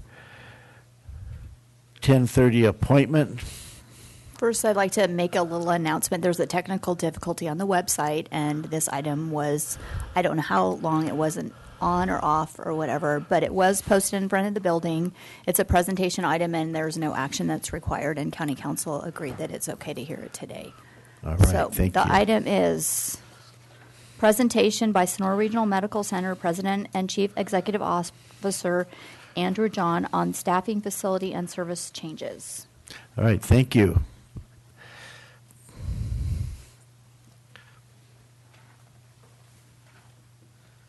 Thank you, Mr. Chairman. I appreciate the opportunity to update the board on some of the things that we have going on at the medical center, and also just overall thank the board and the county for what I will say is a successful private-public partnership for how we deal with healthcare in this community. On that note, I'd just like to acknowledge and thank you guys for your support of the hospital, particularly the vote to help us improve the intersection at the Greenlee-Monoway interchange that took place, I believe, 2 Tuesdays ago. That's going to be a great asset for the community going forward for not just traffic flow to the hospital, but traffic through for our community, one of the busiest intersections in the county. So I appreciate the board's support of that. It's a privilege to be part of a governing body, a group of governing body like yourself, with who has progressive thinking and the best interest of the county in mind. So I appreciate that. When I was talking to our county administrator, Mr. Pedro, about some of the things that might be helpful to update you guys on, we went through a short list, and I really just have 3 things that I want to cover this morning, and I'll make sure I have a few minutes for questions if any of the members of the board have questions for myself or staff. But those 3 things are, first and foremost, I want to update you on a really important construction project that's taking place on the hospital campus proper. That's the expansion of our emergency services facility and our emergency department. The second is I want to give you guys an update on progress for our cancer center and outpatient pavilion. So I'll give you some details on that. And then thirdly, there's been some discussion lately, and I want to give you guys an update on what we're doing for our clinic in the south part of the county there in Groveland. So I'm going to cover those 3 items. I think I can do that in about 10 or 12 minutes, if that's okay. Sure. And then we'll have some time for questions. So first and foremost, I've had a chance to share this in a couple of different settings, but if you'll remember, when our hospital was designed and spec'd, it was designed in an era where there was 2 hospitals in the community, and our emergency department was designed accordingly. Since that time, our emergency department has seen pretty expansive growth, and we're in a position where we desperately need to expand our footprint so we can do a better job taking care of the community. Last year, our emergency department saw just over 31,000 patient visits to our ED in a space that was designed to see about 20,000 patients a year. And so these are some of the you guys are some of the first to see pictures of our newly expanded emergency department. I think you have a couple slides in front of you if you can't see this board. I have 2 renderings here. Oh, there we go. Thank you, Craig. Of what the main entrance and lobby is going to look like, as well as the expanded emergency entrance. We're actually expanding the patient treatment space by about 30% in our emergency department. 30% patient treatment space expansion, but it's a design that's specifically built around a process that we borrowed from Scripps Medical Center in San Diego. It's called Rapid Medical Evaluation, and it's a process that helps our physicians assess acuity so that only the sick patients are going back to the back for treatment. The lesser acuity patients are being treated and discharged from the emergency department before ever going back and taking up a bed. That process is going to allow us to increase our capacity in the ER by almost 50% above today's capacity demands. That's a pretty ingenious use of a small footprint, but we believe it's going to be very successful. This project, it was slated to start on September 1. The start date is moved to November 1st. I'm glad we got good technical support everywhere I go. the start date's going to be on November 1st. We've resubmitted our plans for the third time to OSHPD, which is the state agency that oversees the development of medical space. And we have a third design that complies with all their comments from the last time. And as soon as we receive their approval, they have a 30-day approval period. As soon as we receive their approval, we'll start construction. Folks, the reason I want to share this with the Board of Supervisors is because I want you guys to be aware that there is going to be some disruption to service as we go through construction. I use the analogy of a dinner party. Randy, when was the last time you had a dinner party for 100 people at your house? A couple weeks ago. Did you do it in the middle of remodeling your kitchen? No, the kitchen wasn't designed for me. There you go. So both things happen. Well, we're going to be doing patient care of 100 people a day in the middle of this construction project. And as much as we'd like to hang a sign on the door and say, we're closed this week for remodel, come back next week, we're just not going to do that. So the project actually has 3 phases, and it's going to stretch through several months into next year as we redesign and repurpose each compartment at a time so we can maintain community need. Any questions on the emergency department project? Perfect. By the way, this is just over a $2.4 million investment in patient care space in the hospital. Initially, when we phased this project, it was designed to take place after we moved services out of the hospital into the outpatient pavilion. We've accelerated the build of our emergency department just due to sheer demand for our services. We don't have the luxury of time to wait until we have the space to move those other services into. So it's going to be a little bit of a shuffle. Carl. Yeah, just one question. You did say there's anticipated disruption of service, and perfectly understandable. Correct. Do you have kind of like a percentage order of magnitude? Is that a 20%, 30%? I mean, so the first thing that we're doing is there's several areas that are adjacent to the emergency department that we are displacing. So those areas are being moved out. Actually, all of them have already been vacated and moved. Those services are still intact. They're just in a new location. We're going to remodel the space that we're vacating first, transition treatment space into that area, and then remodel the backfill space. So there will not be a point in time where we don't have emergency services, but there will be the disruption I'm speaking of is more inconvenience. Okay. Patients having to wait in corridors that are makeshift waiting areas that aren't the main lobby while the lobby is being constructed is a good example of that. Yeah. And then some of you guys, a lot of you have seen some renderings of our outpatient pavilion, and I'm excited to give you guys an update on that as well. Demolition on that Andy's Corner started on the 3rd of August. There's some salvage demolition going on right now, reclaiming reusable items in that building. You may have noticed the bus barn, I call it the bus barn, the bay on the back of the Andy's building proper, steel structure, was dismantled and hauled off over the last week or so. And a salvage fence has gone up. So shortly, you'll see some additional activity on that site as we prepare that site for a beautiful new building that's going to serve the public for a long time to come. This project is still slated to open late 4th quarter next year. Most likely we'll be treating patients early 1st quarter 2017. We have just over a 15-month construction timeline. I'm looking to my colleagues here who have these numbers on the top of their heads. We're excited about that timeline, though. It's going to allow us to provide some much-needed services to the county that are on par with services that currently patients are going out of town for. The expansion that this means for our cancer center and our oncology program, it relocates life-saving treatments right here in our county with state-of-the-art technology and facilities.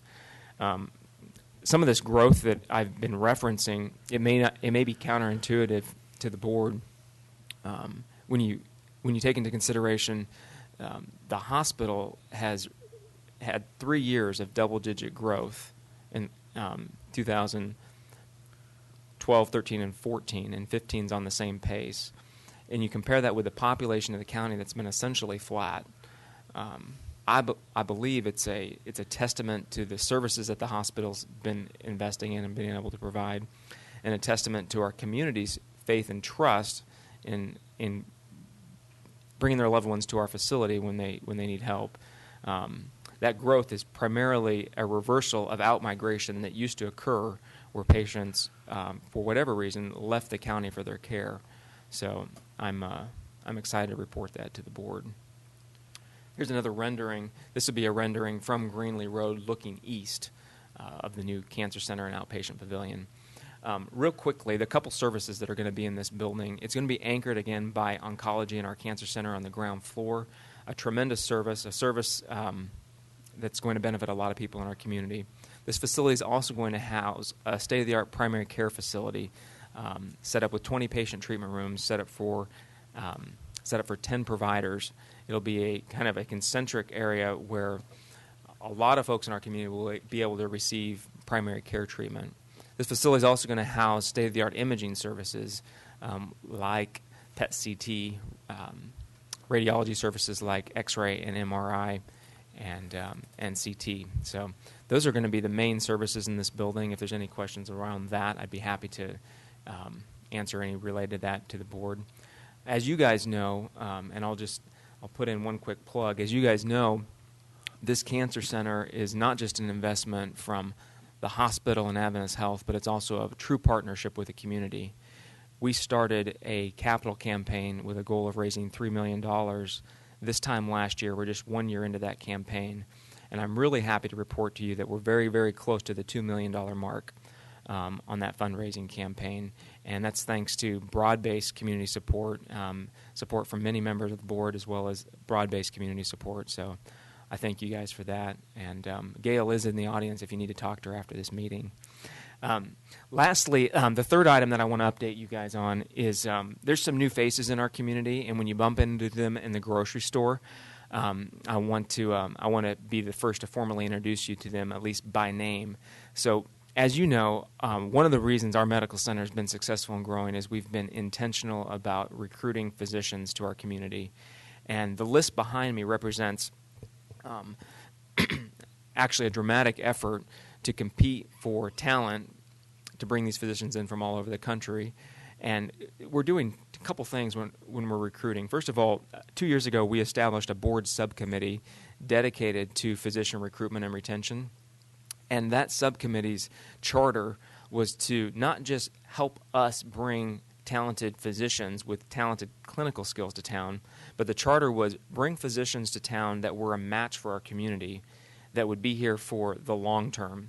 We want to bring physicians to our community that are going to be community stakeholders, that are going to raise their kids here and raise their family here. And so I want to introduce you first to Dr. Atul Ramachandran. Dr. Ramachandran just finished 14 years at Creighton University Medical Center in Omaha, Nebraska. That's actually the foremost cardiac program in the Midwest. And Dr. Ram just moved here. He started clinic on the 26th of August. Just moved here from Omaha with his wife, who's a primary care physician. She's going to be joining our clinic network in January. She's an internist.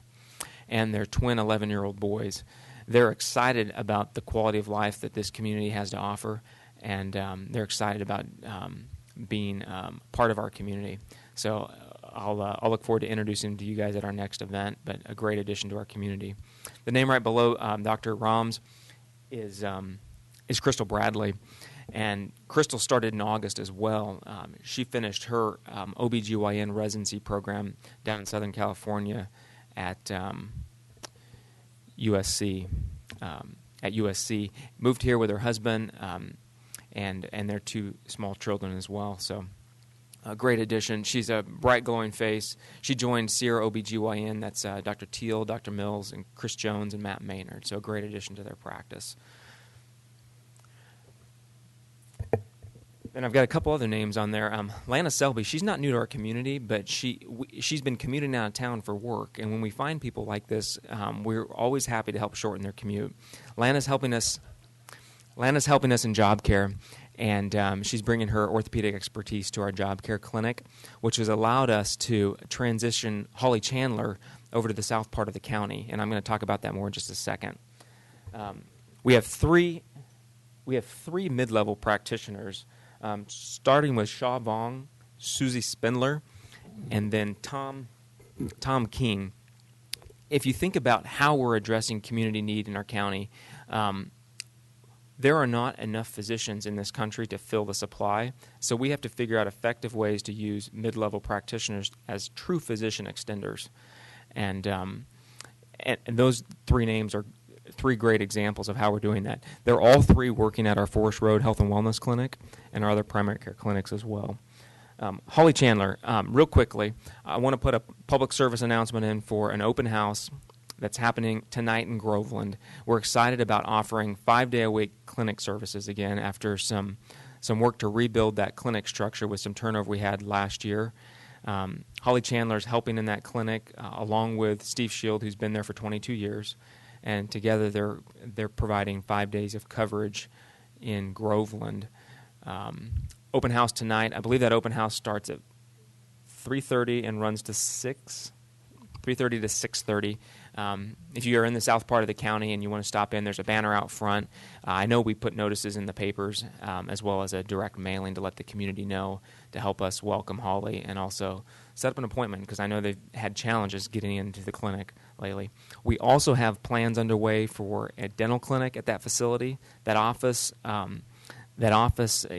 was set up for both primary care and dental facilities. And at the moment, we're working on a strategy to help provide dental services in that facility as well. Two new physicians that I also want to highlight, Jeremiah Philo and Marielle Conception.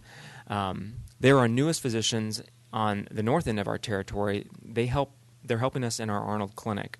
Now, Jeremiah and Marielle, they purchased their home in Arnold and moved in about 3 weeks ago. They've already moved out.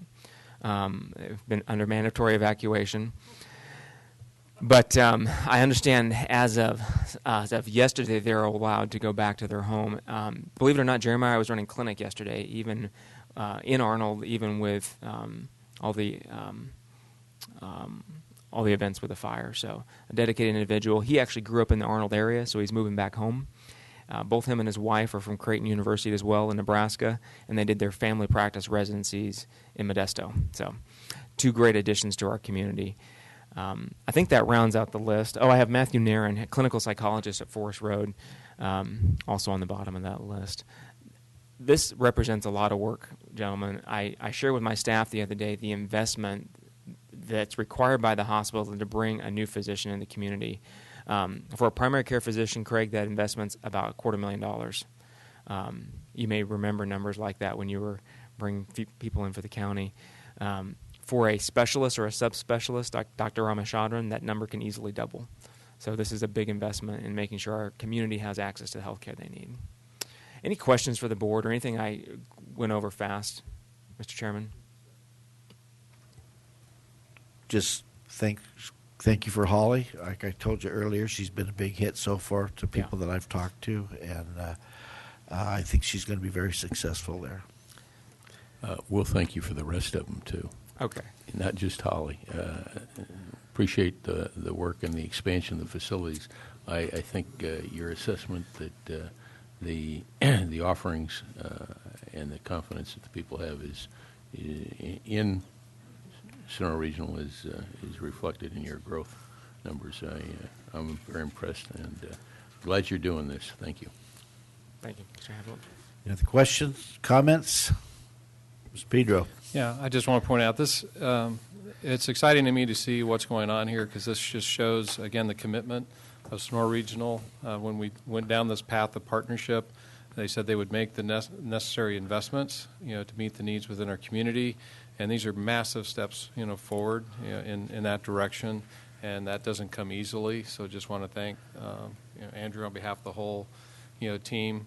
And also I'm going to embarrass him because we delayed this item by 2 weeks, and you need to congratulate Andrew and his wife on a new baby boy. Congratulations. He was born at the best hospital in the county. Thank you. Any public comment? This is not an action, just a presentation. So thank you for coming. Thank you for the presentation, and thank you for the commitment to Tuolumne County.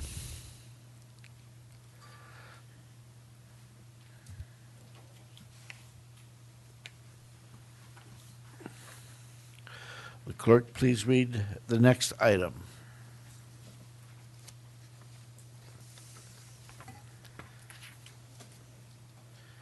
Item number 11 is consideration of approving correspondence commenting on the draft land conservation and conveyance plan PG&E retained land at Lyons Reservoir Planning Unit. Mr. Richardson.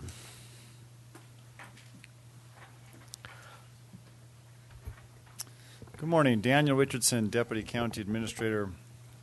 Before we have the opportunity to remind the Stewardship Council once again of information that they're already aware of that was built into the original conveyance plan, and this is concerning the Lyons Reservoir Planning Unit that the Stewardship Council has to grant to a donee, a new owner in essence, and will have a conservation easement over it. This particular area concerns the area surrounding Lyons Reservoir, and they're proposing to have it retained by PG&E, and with the conservation easement holder being the Motherlode Land Trust. We have an opportunity to comment on this particular recommendation to have PG&E retain this land, and with the deadline being September 21st. So we drafted a letter which in essence reminds the Stewardship Council of the responsibility which the conveyance plan states. Let me just read what we've put in the second paragraph. It says the draft conservation easement documents clearly reserve the Lyons Reservoir area for the, quote, construction, operation, repair, alteration, maintenance, removal, replacement, and expansion of existing hydroelectric facilities and associated water delivery and expansion of new hydroelectric facilities and associated water delivery facilities. That is what is already written in their plans initially, so we wanted to reiterate it in our comment letter, making sure just reminding them to be cognizant of the fact that that is the primary use of this particular area. There's a letter for your consideration. Okay. Any board comment on the letter? Supervisor Hanvelt? Yes. First of all, I want to thank Mr. Richardson, and I want to thank County Council Drifdahl for her assistance in doing this.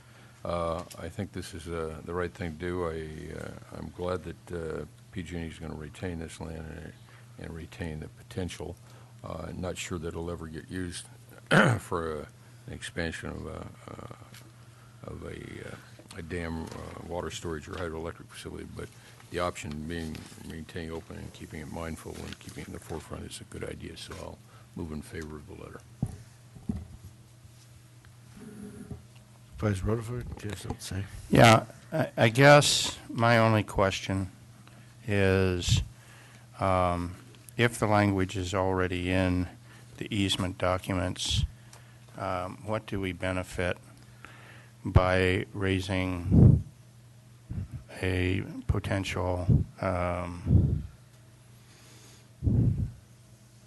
divisive issue? I'm not sure.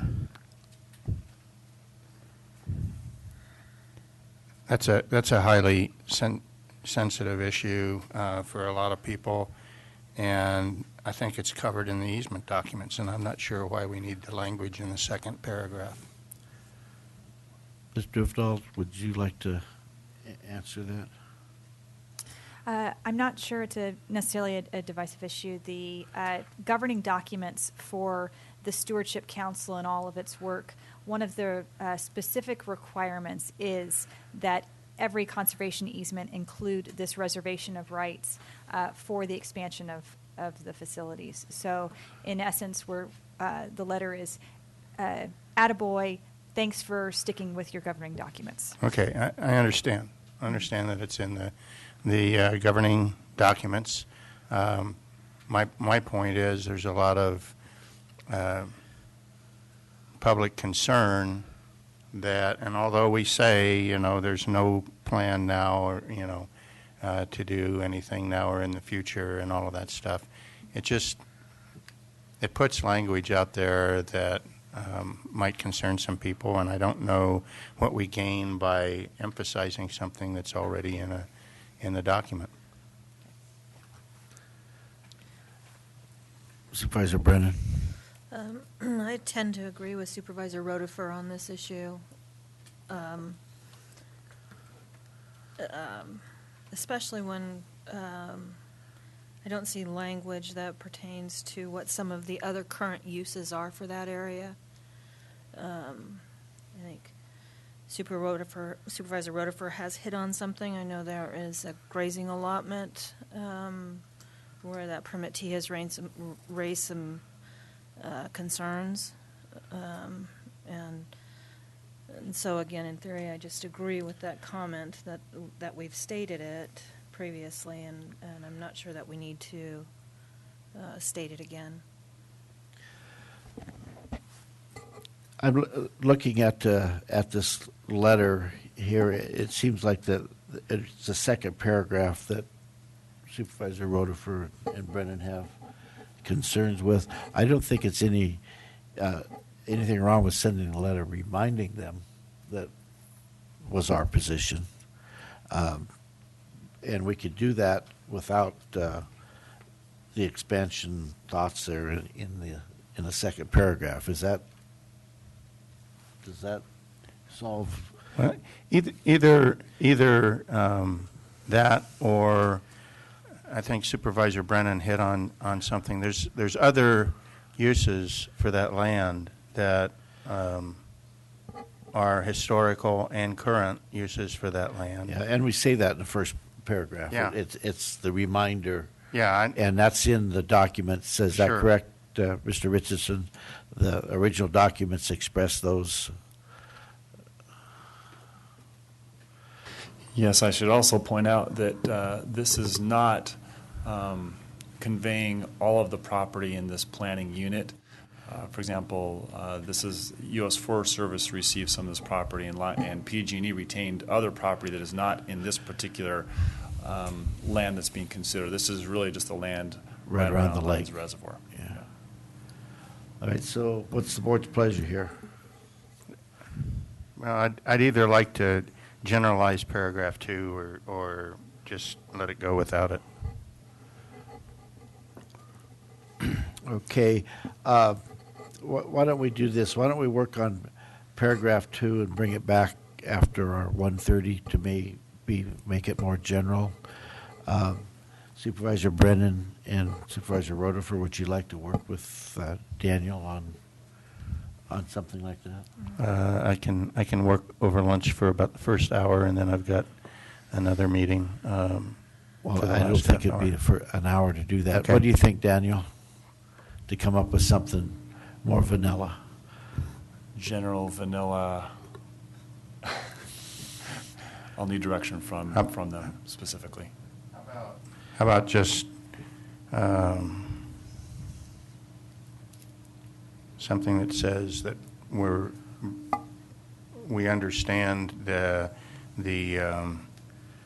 draft conservation easement documents clearly reserve the Lyons Reservoir area, that second sentence, and that we want to emphasize that all current and potential future uses for that somehow remain on the table. You come up with some better words. Be considered. Be able to be considered, or something like that. Okay. Does that work? Sure.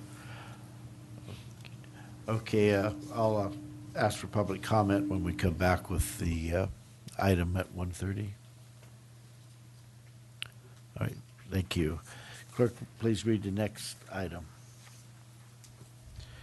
12 is consideration of adopting a resolution recognizing new union representatives for the Tuolumne County in-home supportive services providers.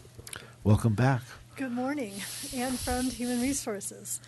We have been notified by in-home support services providers that they are going to be represented by a new union. California United Home Care Workers is the current employee organization that represents the in-home support services people, and they have opted to align with the United Domestic Workers Union, which is part of AFSCME. The CUHW has sent letters on March 15th to the in-home support services providers informing them of this decision. The law does not require a vote. However, PERB does look and inquire into an organizational change and looks for any complaints that may have been received from any of the providers. I have been informed that nobody from the Tuolumne County In-Home Support Services providers did file a complaint. So they have asked to join this new union. Government Code Section 3501 provides that a recognized employee organization is one that's formally approved and acknowledged by the public agency. So attached is a resolution to this item, which is recommended that your board approve to recognize the change in the employee group representation from CUHW to UDW. Any questions? Any questions from the board? Any public comment?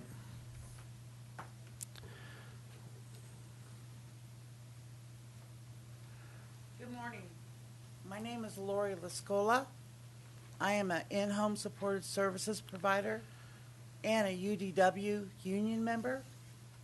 And I would really, really like it if you guys would consider the change. Okay. Please. All right. Thank you. Any other comment?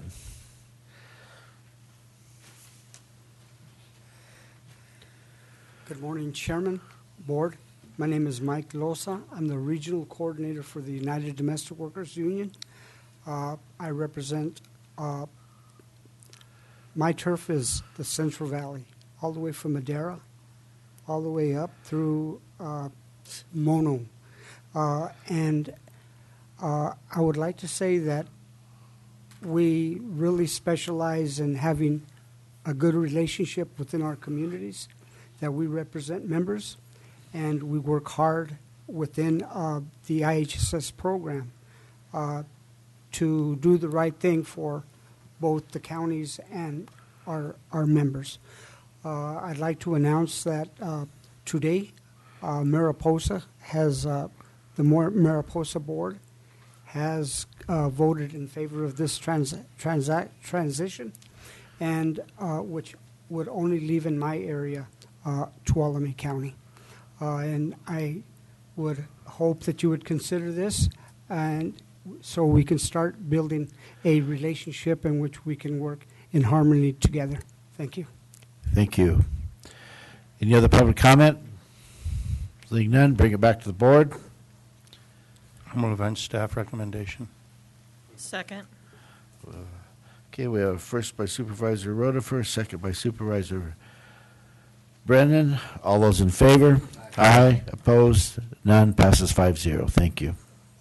Clerk, please read item 13, I believe. Consideration of awarding a contract to the lowest responsible bidder for the Dodge Ridge Road reconstruction project. Ms. Allen. Good morning, Chairman, members of the board. Tanya Allen, Supervising Engineer for the Community Resources Agency. Staff brought a request to your board to advertise the bids for the project on August 18th, and bids were received on September 10th. The following bids that were received by George Reed Incorporated out of Modesto for $185,958.75. And then also TNS Intermodal Maintenance Incorporated out of Linden, California for $210,000. The lowest bidder exceeds the engineer's estimate by $28,498.75, which equates to about 16% over the bid. A bid analysis was performed, which is an examination of the unit bid prices for reasonable conformance with the engineer's estimate cost prices. What engineering staff found is that our hot mix asphalt type A, according to Caltrans cost data for the 2014 year, was averaging $87 per ton. Our county cost data is averaging $100 per ton. Calaveras cost data had about $78 per ton, and our bids ranged from $110 to $130 per ton, which resulted in an increased cost of $6,200. The second item we found was our cold-in-place recycling, also known as the CIR. Now, CIR is relatively new to Caltrans, so there's no cost data for that item, but we have done 2 county projects, and our county cost data ranged from $5 to $6 per square yard. Our bids came in, and they ranged from $11.25 to $12 per square yard, which doubled the unit cost, resulting in an increase of $38,319 on that line item. Overall, the lowest bid exceeds the engineer's estimate by $28,498.75. And on June 10th, the Tuolumne County Transportation Council adopted a resolution allocating $44,961 in Regional Surface Transportation Program funds for either Dodge Ridge Road Reconstruction Project or Tuolumne Park and Ride. $31,345 of these funds could be used to cover the additional funds needed to award. County Council has reviewed the lowest bidder, George Reed Incorporated, and found one irregularity, which was a miswritten DIR number for their sub. So we have a couple options for you. Your board could award a contract to the lowest bidder, being George Reed Incorporated, for the 0.47 mile reconstruction project. If you select this option, staff will prepare the contract for the chair's signature, and the project could be constructed this season. Your board would have to waive the irregularity of the lowest bidder. Or your second option, your board may wish to reject all bids and pursue a larger project on Dodge Ridge Road next summer. The small project of 0.47 mile is not as cost effective as a larger project. Typically, our larger projects equate to 2 miles. More tonnage, better price. Staff also brought to you last year a rubberized grant program in which we are now qualified. We could pursue those funds, but there are a minimum of 3,500 tons, which equates to about a 3-mile project on Dodge Ridge Road rather than our less than half-mile. The cost estimate, if we were to choose to go down that route, would expand the project to $900,000, and the grant would only contribute about $40,000. It pays $10 to the ton. At this time, state legislation has not approved any pending funding in increase of the state or local roads. So at this time, staff will wait for your direction based on the 2 options presented. Where you want to go? Sorry. Okay, Supervisor Royce, this is in your district. I'll start with you. Sure. There's been a tremendous amount of time spent invested in this project, and I'd really like to see it move forward. I think seeing that we were able to obtain some additional funds through TCTC to offset the increased cost, I'm happy that you guys were able to make that happen. I appreciate it, and I want to see it move forward. And on top of that, I'd like to waive the bid irregularity and award the contract to George Reed. Is that a motion? No, I haven't called for one yet. Okay, just a comment. We tend, costs seem to be going up. We tend to underestimate on a lot of these road projects, and putting this off, I think we run some risk, and so it's not getting and this cheap. desperately needs to get done, in my view. So I'm in favor of doing exactly what you said. Supervisor Rotifer. Yeah, I'm going to agree with my colleagues, but I want to express my absolute frustration with our cost estimating. I think we've got a broken system, and we got to figure out what's broken. And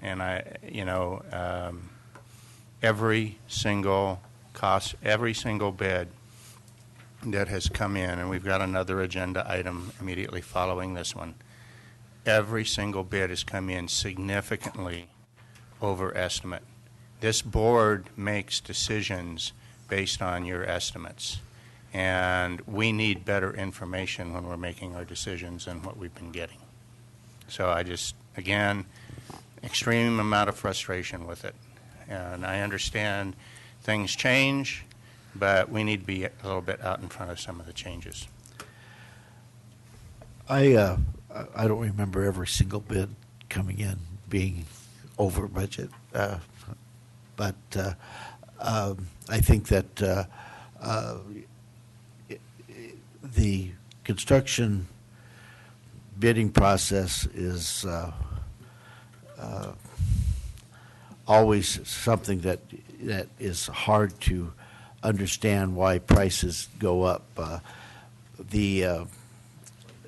The price of asphalt is easy to estimate, but one thing is not easy to estimate what somebody's going to bid is on how much it costs to move in and move out equipment. And I think I brought that up the last time that we discussed this, that short, small projects are costly because of the move in, move out costs. I don't know what the move in cost differential was in this particular project. Can you answer that? Yes.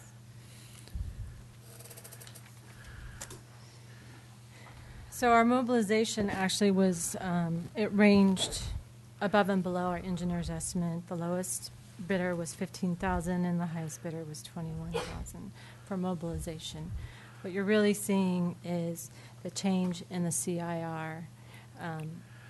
In my personal opinion, it's the same sub that has done our previous jobs, and he's learning our area and our region. And we have roads that are, you can't pothole all of your road to find that one rock that can damage your drum and rip out 20 teeth. You know, that I think that's where a lot of those costs are escalated in this project based on that. They're anticipating a bigger problem. Supervisor Sure. Rice. Yeah, I just wanted to chime in on this, and I understand Supervisor Rotifer's concerns. It's difficult in this position to make decisions if you're not confident in the information that you have. But I do also want to just caution you and also just highlight some of the staff's positions. I think it's very difficult when you're trying to estimate jobs, and I do it in my own business all the time, and it's always a guess. First of all, there's huge variables in every job, whether it's the location, the weather conditions, there's a number of factors. Another thing to take into consideration is just the market. It's constantly changing. If you look at this, we got 2 bids. Sometimes you have jobs where you get 12 bids, and it's more competitive. That's going to dramatically change what kind of costs you have. There's a lot of variables. What I want to be cautious of is I don't want to give staff the impression that we want them to pad engineers' estimates so that they don't come in under. I want you guys to be honest with yourself and do the best job you can to estimate it so that we're confident that you're doing that. But we just have to recognize, costs are going up. The market is becoming more competitive for us. It's harder to get contractors because they're more busy now.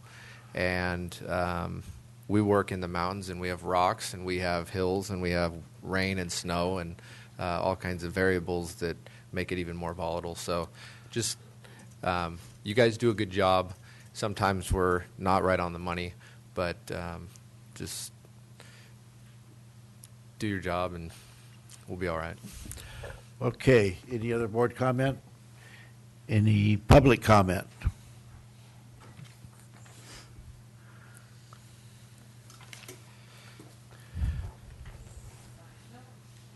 I'm a member of the public, and I too have seen many opportunities where bids come in way over estimates that are done up here. So I don't do estimates, but I kind of agree with Supervisor Rotifer. But I have seen George Reed show up when their bids are being considered, so I'm kind of surprised they're not here. And a lot of times they're very flexible if their bids come over what they think the perceived budget would be, and they can kind of work with you. So I'm kind of surprised they're not here. But I will say that I've been very impressed with all the projects that I've seen them do when they are up here, and they hire a lot of local workers to work on the project. So there is some financial gain to the community. So thank you. Thank you. Can you? Any other public comment? Well, I just wanted to clarify one thing that was stated. I don't think that contractors bidding public projects can't work with us. There's no. Can you address that, Carlin?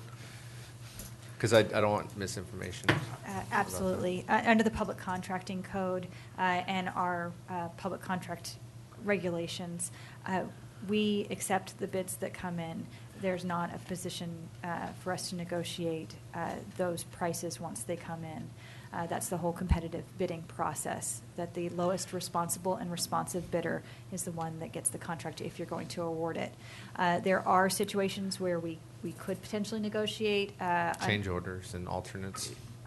Change orders, but that's later on. We're talking about like when we get the contract things in. Awarding. If we received no bids, I believe it's twice, then potentially we can go out to look for negotiation.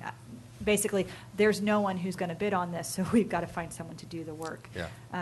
But in general, but there's strict parameters. Yeah, we don't get to open the bid and then start negotiating it down. Right. Thank you. Any other board comment? Okay. Any more public comment? Seeing none, bring it back to the board.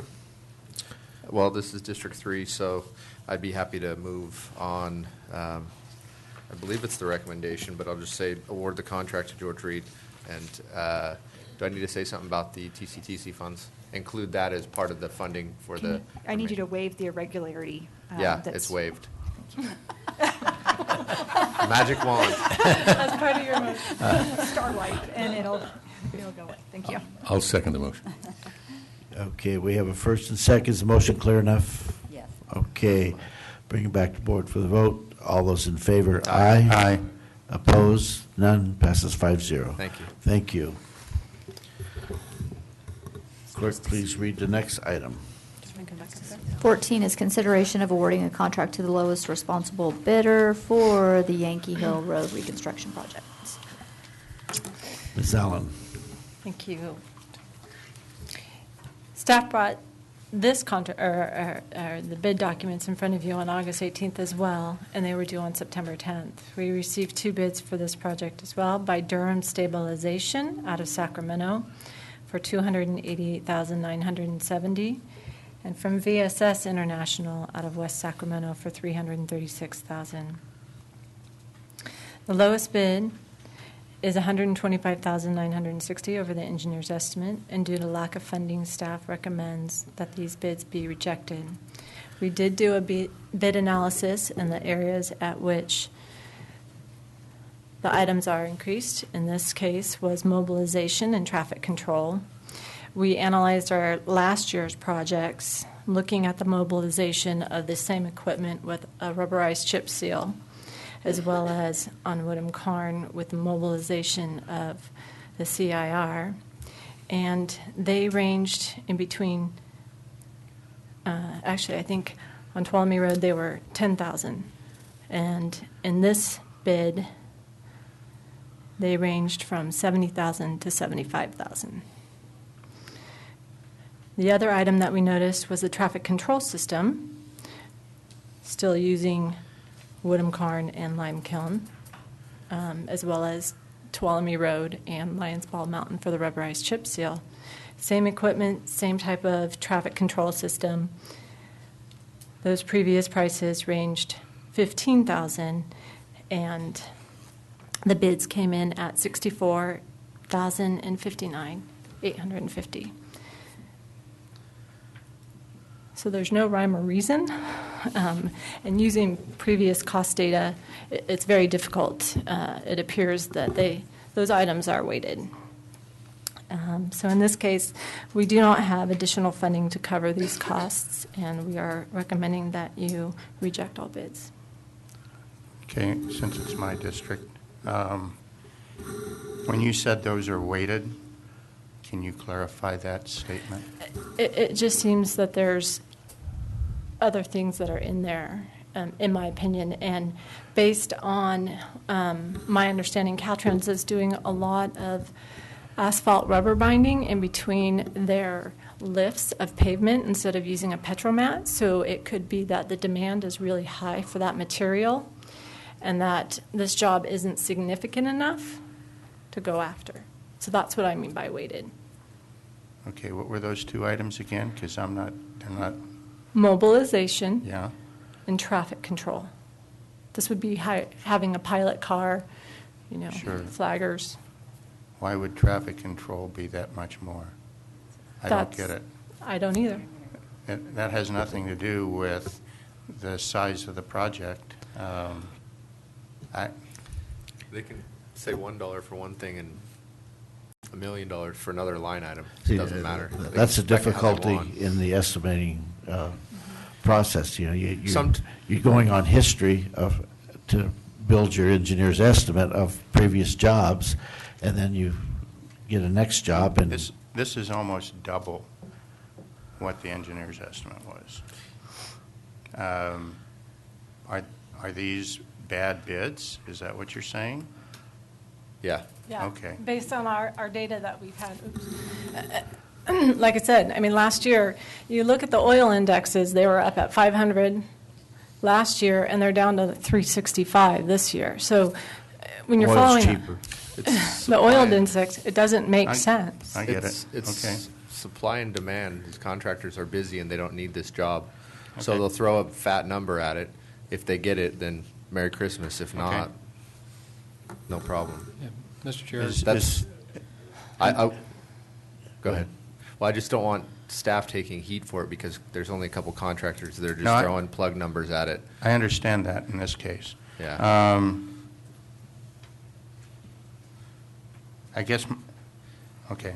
Mr. Pedro? No, just going to comment. It's what Supervisor Royce mentioned about supply demand. Throw a number at it, see if you can get it. One of the comments of one of the bidders, he pointed out too that there are fewer contractors that do work with this particular type of material, and they are busy. And I think that also contributed, to it, but just reinforces what you're saying. I saying if they could get the contract, great. I guess another way to say it, this is not a good value for the county. Yeah. Right. Another thing, just to note, is when there's line items and contractors are bidding, sometimes what contractors do is front load line items. So if you're getting paid certain phases for different line items, they'll make the money stick to the front loaded line items. That way they get cash flow out of the beginning, and then in the end, they're already paid. So that's something to look at when you're weighing how their numbers are distributed amongst those things. Right? Okay. Any public comment? And, Mr. Chairman, council has advised that this has been noticed properly, so you can reject the bids today. Okay. So I'll be looking for a motion. Mr. Chairman, since it's in my district, I move that we reject all bids. Second. We have a first by Supervisor Rutherford, second by Supervisor Brennan. Additional clarification, the funds that are budgeted for this project currently are going to remain there for now, and they could be used for Parrots Ferry or another project if it's brought back to the board potentially, right? Yes, that is correct, and we do anticipate bringing the Parrots Ferry bid results to you on October 6th, and if those come in high, this could be an optional source of funding that could be discussed at that time. Another question, what's our plan to go out for rebids? I mean, the condition of the road doesn't change because we got two bids in way high. Correct. Our county crews actually did a lot of prep work for this job and in preparing for this contract. So I'm very confident our road is going to hold up at least until into next year's spring. If we approach early and try and get ahead of bids. Caltrans in that demand, we might have a good chance. Okay. Is this something, I'm really stabbing in the dark here, but is this something that in any way could be done in-house? Not the cold in place recycling, no. Okay. We don't have a facility to do that. Okay, so we've got the motion. We have a second. Any more discussion? I'll call for the vote. All those in favor? Aye. Opposed? None. Passes 5-0. Clerk, please read the next item. Consideration of adopting a resolution supporting portal-to-portal compensation for Tuolumne County volunteer assigned under the California Fire Assistance Agreement.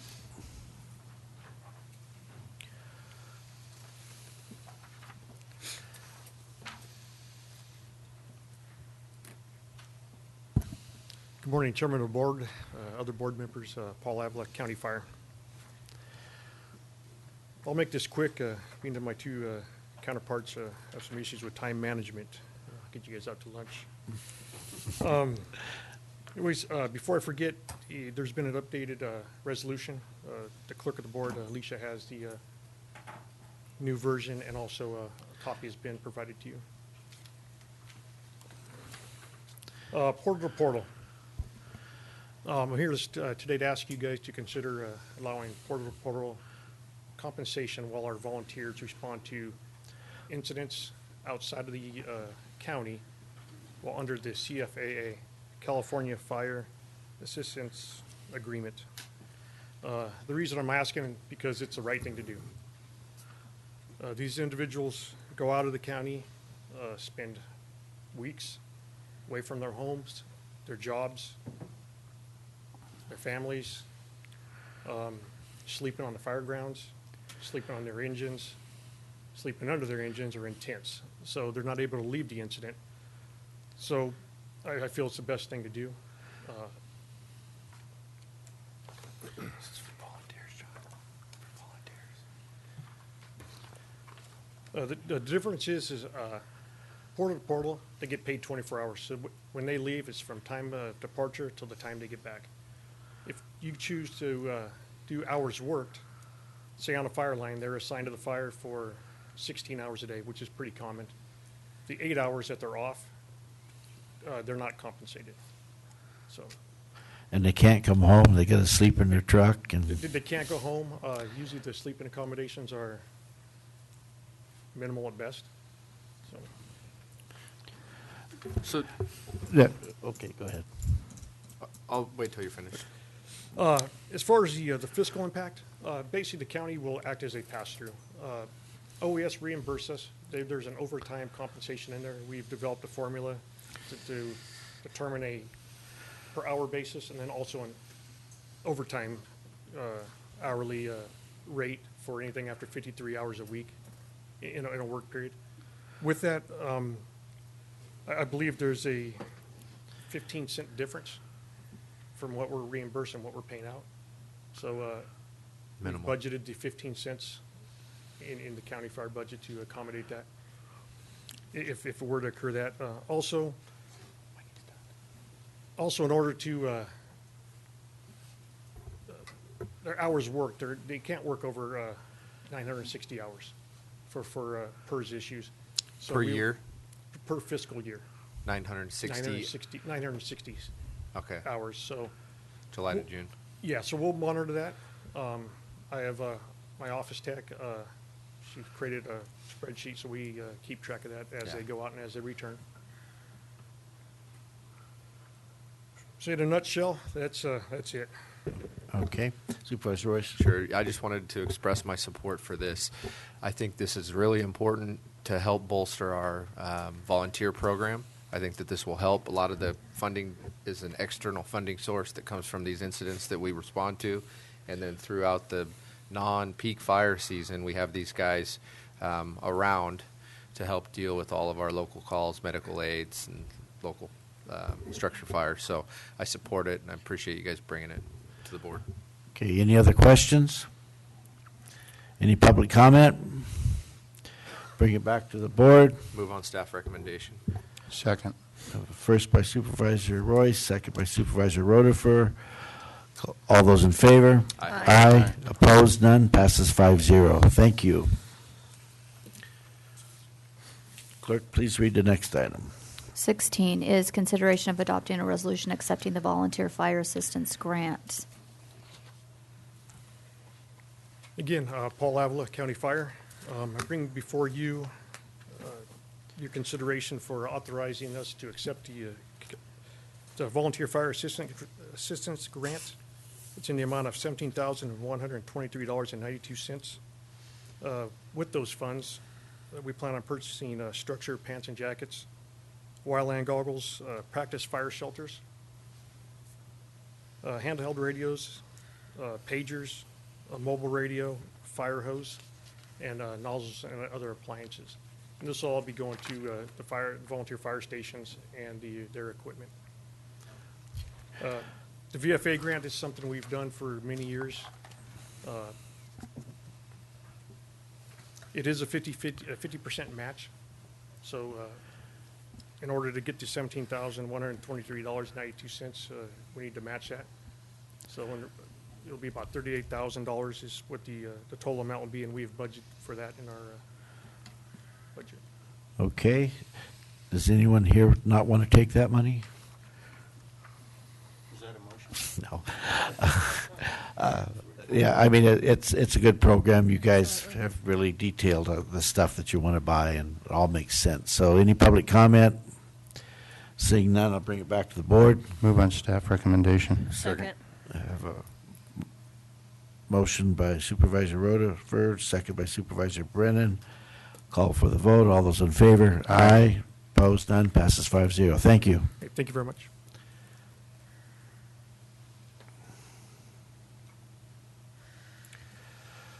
Ms. Drivdahl. Okay. Maybe we ought to read the item first. Second reading of an ordinance amending sections 15.20.060 and 1520.080 of the Tuolumne County Ordinance Code related to setbacks, defensible space, fuel modifications, and fireworks. Ms. Drivdahl. Deputy County Counsel Carlin Drivdahl. At your last meeting on September 1st, we brought you the first reading of this ordinance related to setbacks, defensible space, fuel modifications, and fireworks. Just as a reminder, what we're doing here is harmonizing the language in the ordinance with our current practice and state law. So although defensible space right now is a very important topic, what we're trying to do here is just maintain status quo at the moment. We're recommending that your board adopt the ordinance today based on findings A through C as listed in your memo, and I'm available for questions. Any questions, comments for staff? We've heard a lot about defensible space today. Any public comment? Seeing none, I'll bring it back to the board. Move on staff recommendation. Second.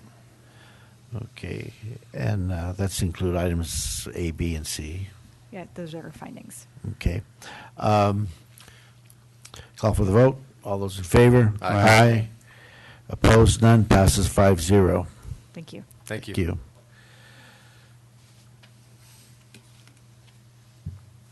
Reports. Reports.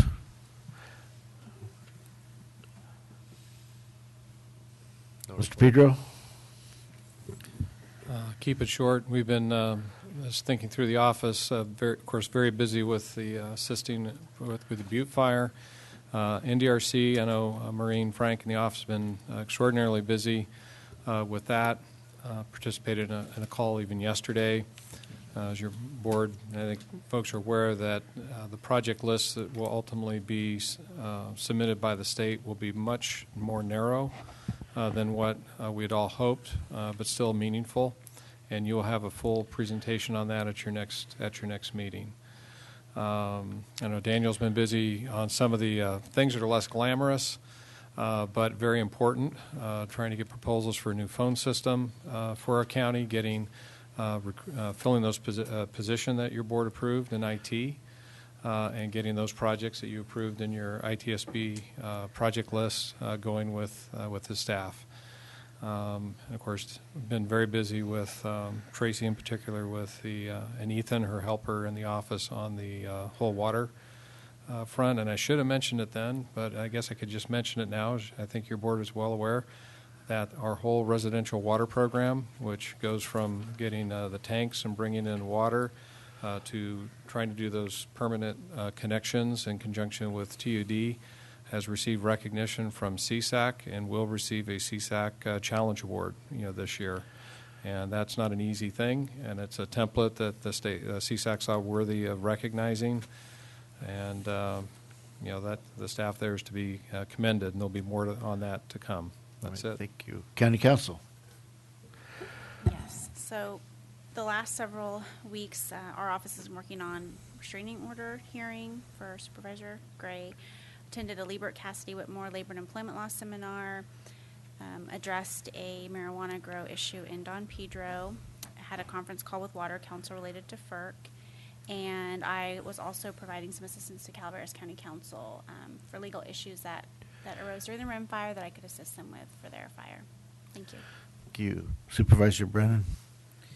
Yeah. On September 9th and 10th, I attended the Sierra Nevada Conservancy meetings in Butte County, and they are in the process of updating their 4-year plan and looking for comments on that. They are really going to be emphasizing fuels and fuels reduction type projects, which I think will be very supportive of. The 14th, we had a RAC meeting. We did go through the project approval, and that list will be presented to this board in October. And then lastly, I would just like to comment that I met with some property owners and the representatives of the Fire Safe Council yesterday to look at a potential project on Lions Bald Mountain Road, which I'm very excited about. Some potential project coordinators have stepped forward. And again, I just cannot emphasize enough that if you are, as a property owner, approached by someone working on these projects, come to the meetings that they are organizing, get involved. It is essential that we help our volunteers get this work done. These folks are volunteering. We need to try and make it as easy as we can for them to get through the process. All right, Supervisor Royce. Supervisor Hanvelt. Thank you, Mr. Chairman. Just a couple comments. One, at the break, I sent our tree mortality and bark beetle infestation resolution to RCRC suggesting that they pick up the issue. I also sent it to CSAC because I think we need to, if you will, be evangelistic, I guess, on getting the urban counties involved in what the real problems are. It affects them too. And there is an RCRC meeting, as most of you know, next week, including a board meeting on Friday of next week. The other one is there is a two-care tour of the forest, primarily dealing with the demonstration forest, and Roger Bales will be here talking about the interaction with water. And I've worked hard with TwoCare to solicit a lot of people to be there. We do have at least a representative from Orange County going to be there, which is pretty nice. Get an urban-based county involved in what's going on in the forest. Tracy mentioned OES office is sending someone. PUC may be sending someone. We've got a bunch of supervisors from all over the state with a congressman coming, and so this will be a good opportunity to take advantage of all of these people while they're on break and see if we can't get them involved in our tree mortality issue. That's all. Supervisor Rutherford. Yeah, just three things. On the 2nd, I met with Mr. Chris Tudor from Congressman McClintock's office discussing the legislation that the congressman has in going through the House with respect to management of New Melones Reservoir and getting local entities, government entities involved in those decisions. On the 5th, I attended the California Statehood Parade in Columbia, a grand event, complete with, I think it was a 7-gun salute, but I'm not really sure. On the 10th, I was fortunate enough to accompany Supervisor Brennan to a grazing allotment down on the North Fork of the Tuolumne River and literally down in the river canyon, actually in preparation for today's meeting. There's a lot of as you gathered by my comments, some sensitivities associated with that area, and I think we just need to be mindful of those things. That is a huge grazing allotment down there. I think it runs all the way from Lyons all the way up to Beardsley. Is that correct, Sherry? Pretty close, just short of. From behind Twain Hart. Okay, from behind Twain Hart. Anyway, it was a great trip, and I thank Sherry for hosting me on that.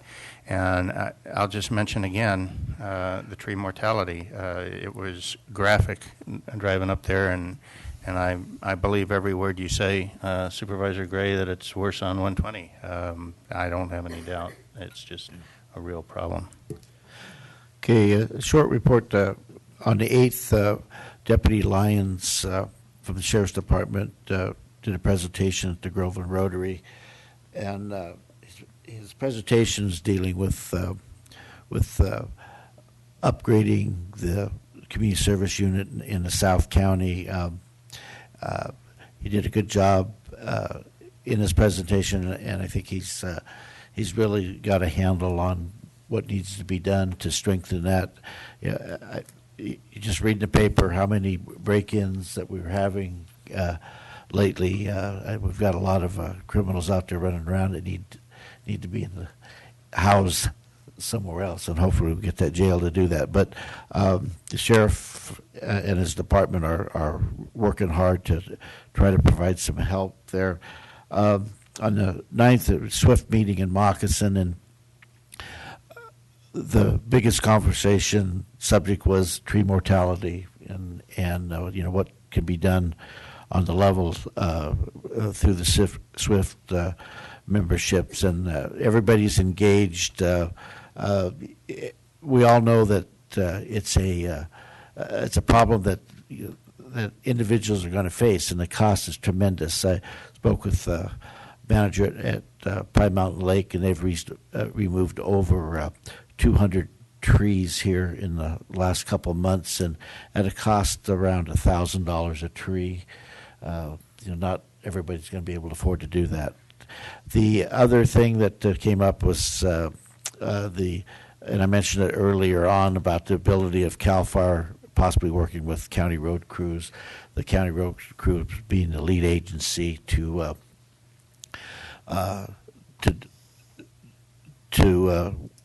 for CAL FIRE to work under, and they are doing it in Mariposa County, and I really think we really need to look into it here.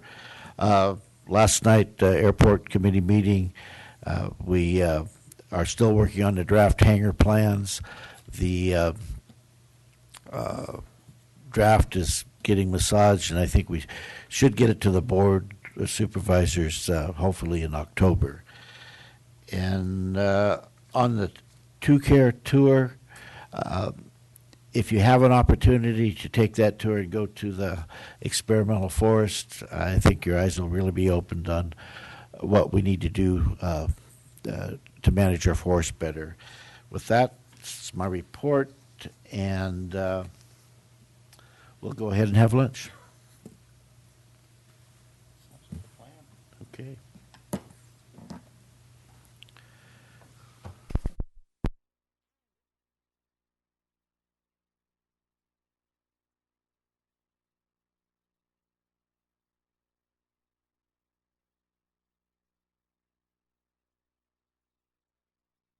Reconvene as the Air Pollution Control District. Will the clerk please read our first 1:30 appointment? This is a public hearing to review and receive comments on the Air Pollution Control District's 2015-16 budget and setting public hearing for October 6, 2015 at 1:30 to adopt the Air Pollution Control District's 2015-16 budget. Mr. Stockel. Good afternoon, Mr. Chairman and members of the board. I am Gary Stockel, Air Pollution Control Officer. California Health and Safety Code requires each air pollution control district to present its annual budget in a public hearing held exclusively for that purpose. No, my mic is not on. I'll start over. Good afternoon, Mr. Chairman and members of the board. I am Gary Stockel, Air Pollution Control Officer. The California Health and Safety Code requires each air pollution control district to present its annual budget in a public hearing held exclusively for that purpose and separate from any other budget hearing. Although the air pollution control budget is incorporated into the county budget, which was adopted on August 18th, 2015, you must review and adopt this budget as the Tuolumne County Air Pollution Control District Board. The review and adoption process outlined in the Health and Safety Code requires 2 hearings. The first to review the budget and receive comments from the public, and the second to adopt the budget. Today's hearing is to review and receive comment on the 2015-16 air pollution control budget. At the end of today's hearing, I will be asking your board to set a hearing date of October 6th, 2015 at 1:30 p.m. to adopt the budget. The final 2015-16 air pollution control budget is $549,095. This is 45% smaller than the 2014 budget, which was $997,469. At this time, I'd like to bring your attention to several errors that are in the memo that was part of your agenda packet. On page 2 of the memo, under the revenue estimates table, for the Carl Moyer Fund line item, column 2, which is fiscal year 2015-16, and column 3, which is titled Change, the value should be $200,000 and a negative $180,000 for a decrease of 47.4%, respectively. Also for the Carl Moyer Timber line, that column 2, 2015-16, and the column 3 change also have changes in them. The value should be $0 in the 2015-16 column and a negative $66,667 for a 100% decrease. There are no changes for the totals in that table. The air pollution control budget provides funding of various programs operated by the district. These programs include stationary source, open prescribed burning, enhanced vapor recovery, Carl Moyer, air toxic measures implementation, public outreach, and air quality land use planning. The operating budget supports 2 full-time permanent employees, a deputy air pollution control officer and an air pollution control specialist. Through intra-fund transfers, it also reimburses the Agricultural Commissioner's budget $60,000 for the time spent by me as the air pollution control officer and other agricultural staff on air pollution control activities. The air pollution control budget receives no general fund support. Funding sources for air pollution control activities are state subvention revenue, Carl Moyer incentive grant funds, Department of Motor Vehicles motor vehicle registration fees, and local revenues from permitting fees, some CEQA review fees, and also fines and penalties. Any revenue received in one fiscal year but is not spent is deferred to the next fiscal year. Several changes in revenue account for our reduction from $997,000, approximately $500 to $550,000. Revenue from the Carl Moyer Incentive Grant Program is reduced by $180,000. This reflects the fact that in 2014-15, several projects were carried forward from the 2013-14 budget. Also, $201,707 fewer dollars are in the motor vehicle registration fees being deferred into this budget as compared to previous fiscal year's adopted budget. This results in just a little more than $222,000 decrease of available funding for Public Works diesel engine retrofitting and replacement projects. In addition, $11,211 budgeted but not spent in the 2014-15 budget for the green waste recycling program has been encumbered for a continued 2015-16 program. Also included in revenues for 2015-16 are $1,370 from fines and penalties, which are collected but deposited into a trust fund to be used to support programs and projects. That $1,370 will fund the annual maintenance of our portable air quality monitoring equipment that was originally purchased back with the fiscal year 2010-11 budget. This concludes my review of the Air Pollution Control District 2015-16 budget. I ask that you set a hearing date of October 6, 2015 at 1:30 p.m. to adopt this budget, and I'm happy to answer any questions that you may have. Okay, any questions? You will provide us a revised memo, yes? Yes, that will come on October 6th. The revised memo will be correct at that time. Yeah, I followed all that, but yeah, okay. Okay, any other questions from the board? Okay, public comment? Close the public hearing? I can't close it until I get public comment. Yes, I did. Yes. Okay. I did it the very first thing. Open the public Before my mic didn't work. Absolutely. I didn't do it twice, but I did it in the beginning. That's why we didn't hear it. Okay. This- Maybe that's yeah, it. my mic. Okay. Public comment, seeing none, bring it back to the board for action.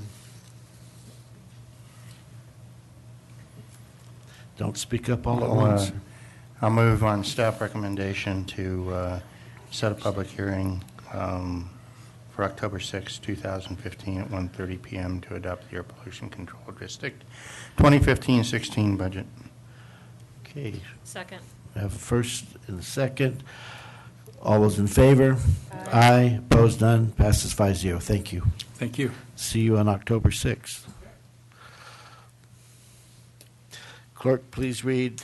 Oh, we're going to adjourn the Air Pollution Control District and reconvene as the Board of Supervisors. This is a public hearing to consider him as mitigated negative declaration for zone change and a special ordinance amending Section 170602 of the Tuolumne County Ordinance Code. Ms. Shane. Good afternoon, Mr. Chairman, members of the board. I'm Bev Shane, Community Resources Director. Joseph and Denise Jimenez own a 79.8-acre parcel that is located at 31300 and 31400 Old Strawberry Road in Strawberry. The site was formerly the Berkeley Contra Costa Boy Scout camp known as Camp Bray, which operated from 1949 until the 1970s. During its run, the camp had 17 cabins on the site. The Jimenezes purchased this property from Sierra Pacific Industries with the intent to construct a home on the site. That home is currently under construction. They have submitted tentative parcel map T12-013 to divide the site into 4 parcels with the remainder. Each of the 4 parcels would be served by a private well, and any new homes on the site would be served by individual septic systems. In order to pursue the land division, the Jimenezes have applied for a zone change to rezone the property, which is currently zoned recreational, to A10 general agricultural 10-acre minimum, to be consistent with the rural residential land use designation by the general plan for the project site. In order to address potential impacts from the land division, the project also entails zoning 5.6 acres to open space and 2.4 acres to open space 1. The open space is proposed to protect the river corridor and also riparian habitat on the site, as well as cultural resources. The Sugar Pine Railroad grade does traverse the center of the site, and there's also a branch located in the southwest corner. The South Fork of the Stanislaus River crosses the subject property in the northwest corner. There's also an intermittent stream and 3 ephemeral drainages on the site. During the processing of this application, There were a number of letters and comments received from property owners in the Strawberry community. Their concerns were that the site should be retained for recreational use and not subdivided for development as housing. One of the major concerns was access to the Stanislaus River, and there was a letter submitted by the U.S. Forest Service also asking that a trail be established along the Sugar Pine Railroad grade to provide access to the river. There was concern that the Del Oro Water Company was not in a position to serve more homes. As I mentioned, this project, the future land division, would be served by private wells and septic systems. That the fire protection in that community is insufficient to take care of additional homes. That the roads in Strawberry are too narrow and could not handle the increased traffic.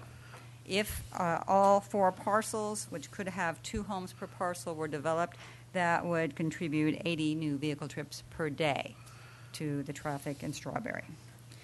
There was also concerns about increased crime and pollution to the river. We reviewed this project and determined that there were potential impacts that needed to be addressed. A mitigated negative declaration has been prepared for this project, and we ask that you adopt that if you do support this project and approve the ordinance for the zone change. I did want to highlight that the questions that have been raised about access to the river have continued since the Planning Commission meeting, and Council has done some research if you have any questions about that. But I want to make it clear that under the California Subdivision Map Act, we do have an obligation to provide access to public waterways when a project is proposed for a subdivision map, which would be 5 or more parcels. This project only entails the creation of 4 parcels, so that requirement is not applicable to this particular project. So at this point, even looking at our general plan policies, we are not in a position to require trails to be dedicated for this particular project. And so I want to make that clear if any of the neighbors are in the audience with that issue. They still are raising questions about access to the river, but again, as far as a trail on this site for public use, there is no requirement that the county has at this time. The Tuolumne County Planning Commission considered this project at a public hearing on August 19th. After hearing from the applicant and hearing from concerned neighbors, the Tuolumne County Planning Commission has recommended approval of the zone change to your board. And again, even though this application also involves a tentative parcel map, your board will only be taking action on the zone change. The parcel map will be acted upon by your county surveyor at a later date. And I'll be happy to answer any questions you might have. Okay, Ms. Driftall, the question on river access, could you enlighten us? Unfortunately, the answer is about as clear as mud. Okay.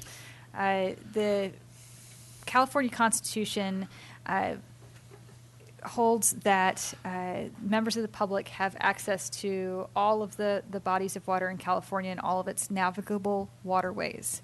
And it's that navigable waterway issue that is that is the issue here. The under California state law, navigable waterways, there's actually a list in the Harbors and Navigation Code of which this section of river is not listed. However, just because it's not listed doesn't mean that it's not a navigable waterway. The test is pretty much, can you float a boat down it? And I don't have enough information here to determine if that's what type of river that that this would qualify for. There's also an area in the government code that authorizes your board to designate sections of rivers and streams as public highways. And your board, not this board, did so in 1952. So that would seem dispositive. However, those government code sections also allow the property owners of the land that those dedicated rivers go across to object. And there's no time frame for objection. And this is not a section of law that apparently has been used very often. So in terms of how that process would work, I really can't tell you at this moment. However, so it comes down to if this area of the river is considered a navigable waterway, then the public has a right to use it up to the high water mark. If it's not, and the property owners object to its designation as a public highway, then we will be in novel territory, and that would be interesting. So unfortunately, what it comes down to, though, is with the decision before you, there's your board doesn't have the authorization to require any type of public easement with regard to access to this river. So the ongoing access to the river will depend on the trails. I understand that there's a trail that's been used by the public for a number of years. There is a chance that a court would find that the public has a prescriptive easement along that route. However, that is something that a court would have to decide. It's not something that I could, or that I or your board could designate as through this process. Okay, I've fished that little section of stream. It's been a while, but I have seen kayaks being launched there at Strawberry that go. I don't know where they end up, but they start there because that's where they cross the road. Does that make it a navigable stream? Kayaks have, personally, I've seen them on there. So, I don't. It would seem like you can float a kayak on there, then it's navigable. But the question I have is, if you start, say, a lot of people they plant fish right there at Strawberry, and people they fish downstream from Strawberry. Would this still allow that to happen? Could you still fish down the street, say start at Strawberry? I am not a fisherman. You are going to have to explain what this means. The bridge at Strawberry, you know where Strawberry Bridge is? Okay. They start right there, they plant the fish there, and then we fish downstream to maybe the next bridge of the old Strawberry Road.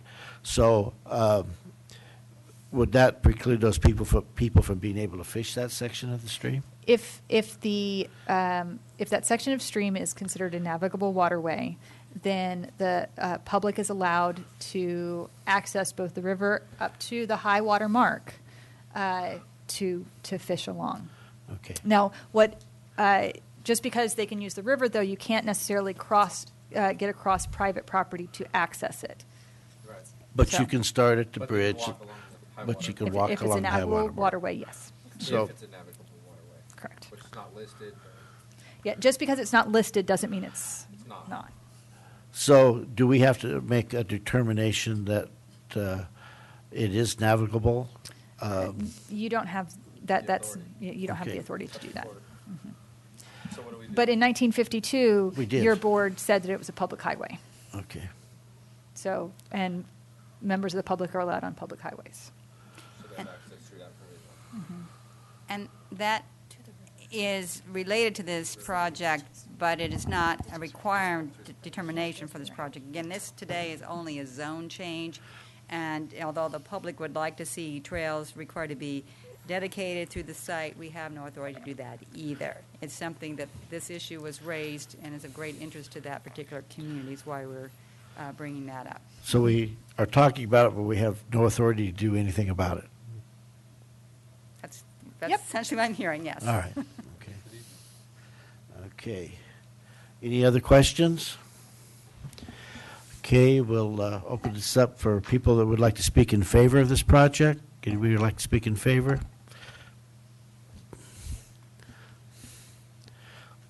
Good afternoon. I'm Mary Jobard. I helped the Jimenez become owner of the property and helping them through the process. I think as a fisherman, you were thinking in between the two bridges in Strawberry. That's not the location of the property. It's from the second bridge, the one on Old Strawberry Road. Down? Further down. But Yes. same problem. Okay. No, but just, Okay, I think understand. it's a little bit more rocky and so on. Okay. Anyway, the benefits of this property being, taken care by that new owner is that in the past he has been kind of left to abuse. People were going motorcycling, target shooting, which there was conflict with other neighbors because we happened to be there one time and people were target shooting by the river and we could hear neighbors in a close neighborhood, yelling about it and so on. The next day there was a pile of pine needles to blockade the access of that person who went in through to go target shooting. And, debris, garbage, there was a lot going on that property. Becoming a private property, they are being debrushing, which will be a protection in between the national forest and the subdivision of all strawberry in order to for fire prevention. They are being able to come up with water. They are not using the community water, but they are being providing 3,000-gallon water tank and 2 fire hydrants, voluntary, in order to protect the property. And the firemen will be able to access, those fire hydrants. What else? They are bringing back to a clean, natural setting, protecting the whole strawberry subdivision. So I don't see what would be negative about it. As per access, the property is having a national forest right next to it. Anyone is willing to just walk through the forest to get to it. Across the river, there is even a parking. As per on the last meeting, a party was asking for a walking trail for the fishermen because he was a fisherman and he didn't want to get his feet wet. Well, a trail is not even authorized to be created for the owner himself. That's due to the biological research which was done. We have to protect this area, which has been maltreated in the past, and they want to recreate a natural setting for the wildlife in and out of the water. What else could I say? As per traffic, I know that there is no issue because it's irrelevant, 80 cars per day, but I can assure you that will not happen. It's not this kind of person, and I don't expect that there will be ever, 8 houses, 2 per property there. They just want to subdivide, for their kids. They have 3 kids. That's why there is 4 properties together. And if the whole process could have happened earlier, their own house would have been a lot smaller because they had to plan for receiving their kids in the meantime, of the split being produced. So, any question? Okay, any questions? Anyone else like to speak in favor?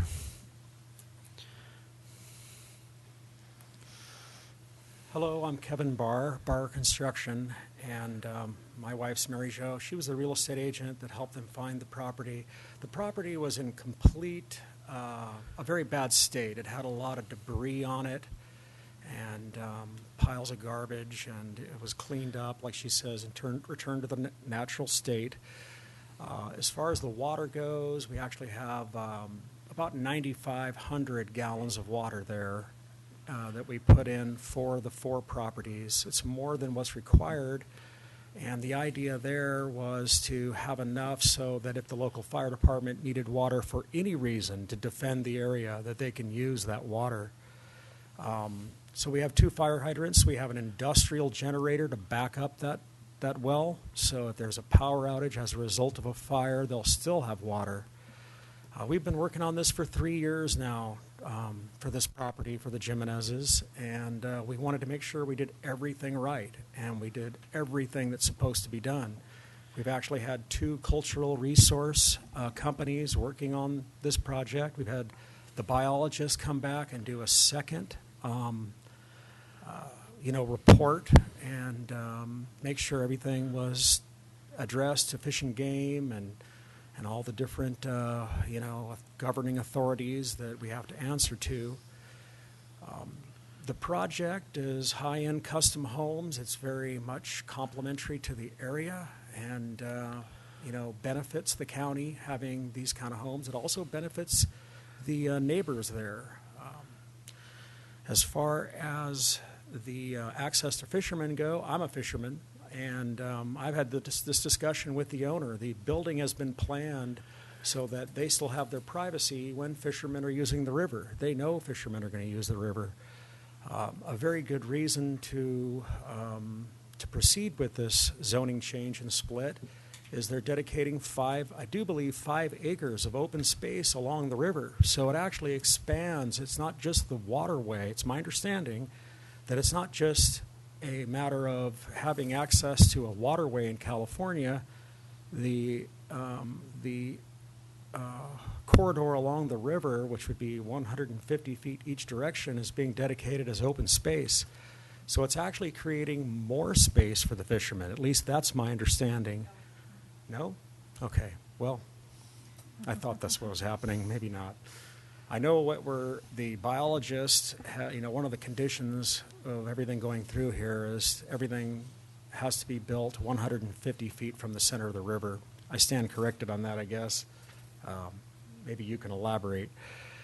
As far as access, also, there's a very good parking place just to the southwest of the property, and there's also a very good parking space to access the river.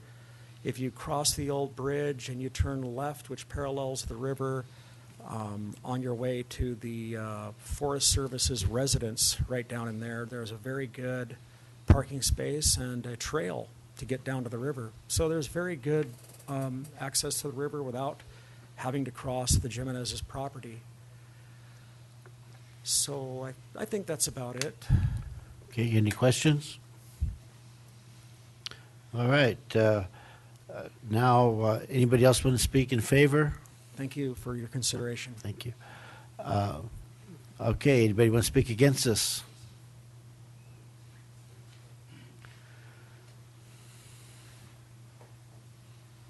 Hi, yeah, I'm the one who raised this whole access to the river issue at the planning board, and so a couple things. First of all, this public highway thing that she mentioned, if you read that, you're exempt if you have less than 5 units. You have to have 5 units to be called a subdivision. So if they're not a subdivision, they don't have to. That public highway thing is out the window. So there's no requirement for them to deal with that. So that doesn't protect the fishermen at all or any access to the river. Secondly, on the navigable waters thing, if you read what is it called, California Harbors and Navigation thing, a river is non-navigable unless it's adjudicated to be navigable. You just can't, it's going to have to take some action to do it. That would be a good thing for the county to do right now, is to bring an action to make the Stanislaus River forgetting this property issue. I'm not really against this property issue, but Stanislaus, somebody should be doing something about this, because what we have now is a private river from what you're saying. Kalen Smith owns all the way from the meadow where his house is all the way down to where this property is. And then Bill Koffel owns a little bit there, then they own there. So there is no protection whatsoever now for the public, nothing. They can close it. As a matter of fact, Kalen put a sign at the old Strawberry Bridge that says that. It says he can close it anytime he wants. And no one's challenged it, but it stood right now he could, unless somebody could change the designation to navigable. But they'd lose unless they could do that. So, this is all, I guess there's some concern here, and maybe we're addressing the wrong people. I don't know. If somebody can tell me who to address, it would be fine. And I think this is something the county should be doing, because that's a private section of river. People can put fences right down to the center of the river and plant their own trout and have their own and rent fishing. It's done back east all over the place, and we all thought that you couldn't do it in California. I'm surprised this is an issue. This is the last thing I had on my mind when I went to the meeting last time. I was just curious, but I don't know if anybody has any other information. But that's, like I said, 5 units or more to be that 1952 thing, so they're exempt from that. And then the navigable waters, it has to be adjudicated. Somebody has to go after it and do it. Okay, Council, I'll hold my microphone on to clarify. With regard to the public highway, the section that he's referring to about the 5 parcels or more, that gives you the authority, actually the requirement that your board have an easement dedicated along those public highways of the river. But it's Chapter 6.08 of the Tuolumne County Ordinance Code that designates the Stanislaus River as a public highway. So it is currently a public highway under our code, and it is a public nuisance to obstruct a public highway. So, but you are correct that truly to put everything in stone and to set it to, is the river navigable? Is it a public highway? Is there obstruction? That would take a court action. It's been my understanding that it's on, if I wanted to obstruct that river, I have to prove that it's not navigable. It's not the person that's using it that has to prove it's navigable. Is that correct? Well, in terms of burden of proof, when an action like that is taken, I would have to do additional research. But again, is it navigable or not? That would take a court action. Okay. And it's not now. It's not on that list. You said that earlier. Correct. It's not on that list, but that doesn't mean you could win if you challenged it. But or if I'm going to go to court and spend $30,000 to challenge. I mean, it seems like it's the county's something the county should consider doing. What on this public highway thing? What's the access? What does it mean? What is it from the center of the river? High water mark. To the high water mark. Yeah, actually, Well, the navigable waterways one is the high water mark. In any historic high water mark, and actually supposedly before any obstructions to the river like the dam at Pinecrest. So it'd be really something that would be hard to establish, but could be pretty high actually from a historical perspective. But from this public highway thing, I have no idea what that really means. Well, we're straying a little bit. It's a good discussion. Yeah, right. I think maybe it's somebody else may put it on your notes to think about it, because as far as I can see right now, we have a private river from all the way from the old Strawberry Bridge all the way down to the Fraser Flats almost. Well, to the experimental station. It might be worthwhile to look into where the burden really is, whether it's on the user or the owner. Well, and one thing too is that yes, a court action could be taken, but also if the legislature decided to add it to the list that's in the Harbors and Navigation Code, that would also be another way. But how do you initiate that action? That would be contacting your state legislature. Me? Legislator. You mean Well, anybody can. Anyone. Oh, okay. All right. Well, that's all I have. I think, and I don't feel that this guy's going to do this at all. And I know Kalen in the Meadow. I don't think he has. He's a really good guy. But I just have this idea: if you have this power like this, eventually it's going to be used. Somebody's going to use it. All right. Thank you. Anyone else wish to speak against this project? Anybody would like to speak neutral? Doesn't care?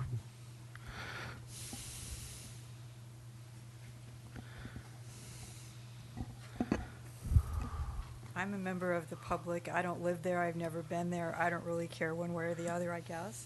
I was concerned about the Planning Commission, though, when people were there.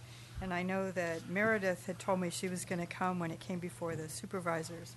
So did you talk to her? I thought she was going to be here too. Okay, because I think she thought it was in the evening. okay, because I'm not sure why she's not here. But I'm glad you got to speak today, because he didn't allow you to speak at the last meeting, and I was very offended at that. And when the two speakers came here from Strawberry, Meredith was interrupted at least 6 times. You were interrupted at least twice, which I also thought was very rude by the Planning Commission. So I was so offended at their meeting, I went home and wrote out a notice of violation of the Brown Act, which I have not served yet, but I still possess.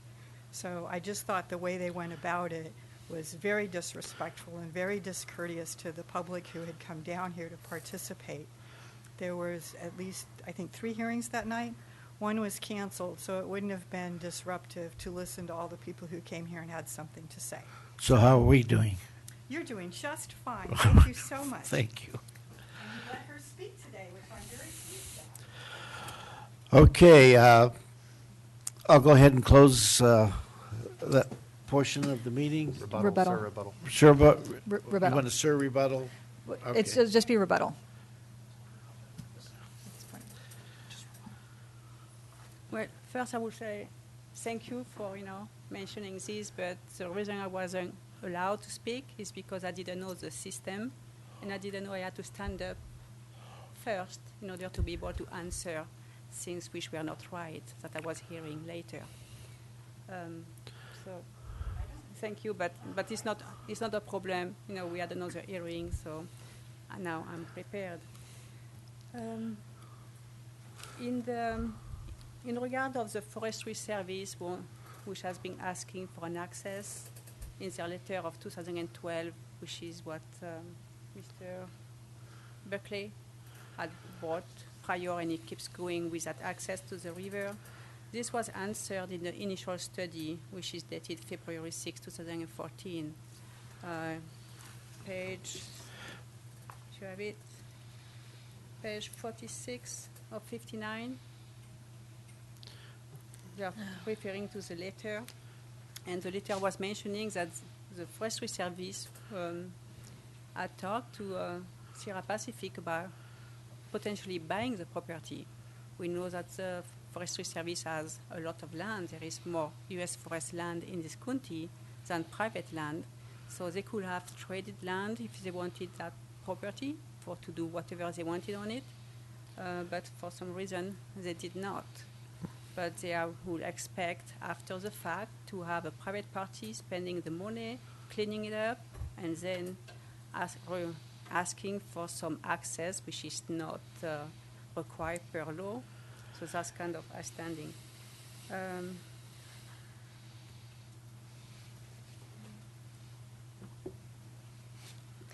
I was wondering if that Mr. Kalen, that private party, little sign, maybe his sign is saying that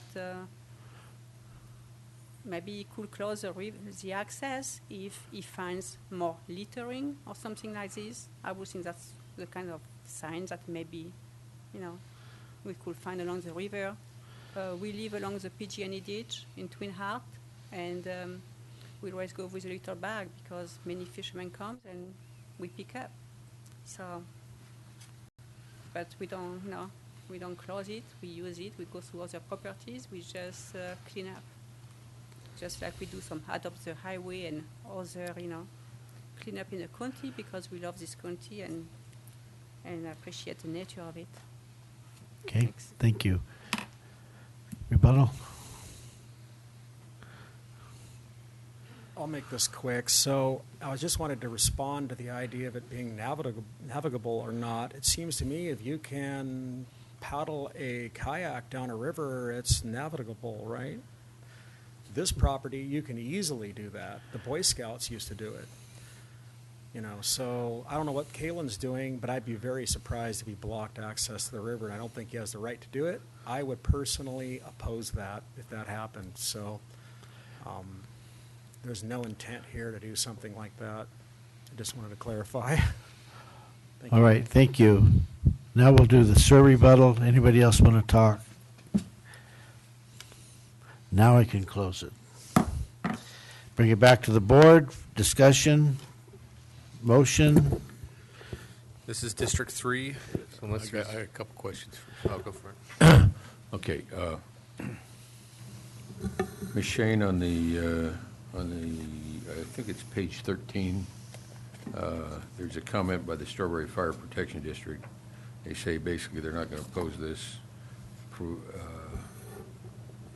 as long as the county can assure the community that no more demand than the 4 proposed 10-acre parcels will ever be allowed in this area. Otherwise, the fire department will have major concerns over water usage. We can't promise that. That's correct. So what's the result of that there? In addition to the the district commenting, of course, the Tuolumne County Fire Department reviews all applications, and they did not have concerns about this particular project. Okay.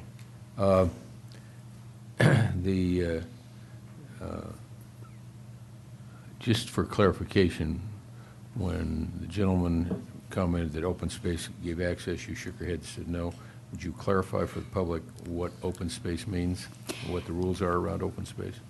The open spaces proposed is open spaces zoning. That provides land use restrictions based upon the Tuolumne County zoning ordinance. It does not give any kind of a dedication to the public of a right to use the open space. The open space is on private property, and the only way to grant public access, it would be through some type of an easement. And so in this case, while the open space will provide protection for the river corridor, it does not grant any additional access to the public. Okay, I wanted to make that clear for him.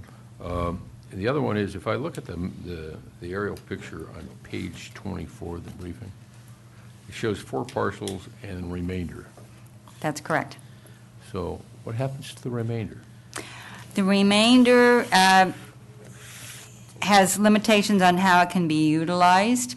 They will need to get a certificate of compliance from the county surveyor in the future if they ever wish to develop that piece, because by treating it as a remainder rather than a parcel, they do not have to comply with certain standards at this time. But they would have to in the future when they want to utilize it, and that's their certificate of compliance process. So the remainder is not a parcel? It is not a parcel. Legally, it's not a parcel under the Subdivision Map Act. Who owns it? It's owned by the Geminis, and they will continue to own that. It's the way it is allowed to be developed in the future. Is a distinction between a parcel map, the way it's created, and a remainder. Okay, so we actually do have 4 parcels. We have 4 parcels. I'm going to ask you whether that's 4 or 5, County Council. But I'll It's yield 4 for with that. a remainder. Okay. And that's specifically allowed by the Subdivision Map Act. Okay, I guess I'm fine. That's the way they do it all the time. That was an accident. Any more questions, Supervisor Hanveld? No, I've got it. All right, thank you. Any other questions from the board? All right, everybody had their public comment, so I'll bring it back for a motion. Supervisor Royce? Yeah. Move approval of the negative deck based on findings A through F, and approval of the zone change based on findings A through C. Second. First and second, call for a vote. All those in favor? Aye. Aye. Opposed, none. Passes 5-0. Thank you. Okay, will the clerk please read our closed session? Oh, that's right. We got Mr. Richardson that we have to take care of.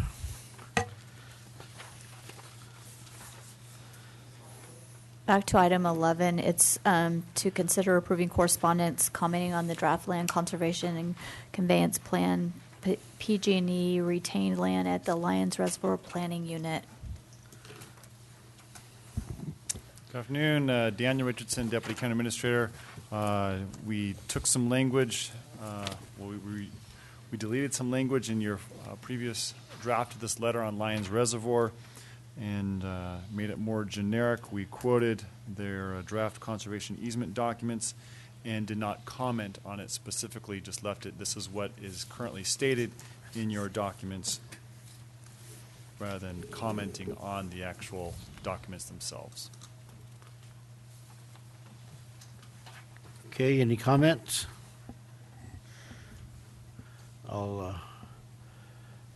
Any public comment on these changes that we've just made?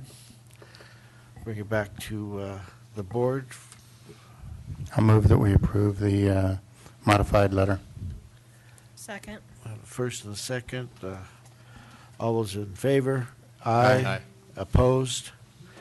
None. Passes 5-0. Okay, now will the clerk please read the closed session item? There's a couple.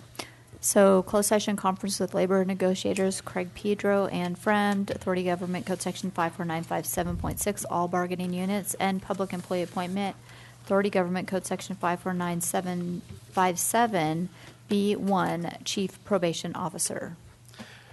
Do we expect to report anything? Any public comment on the closed session items? All right, we'll go into closed sessions.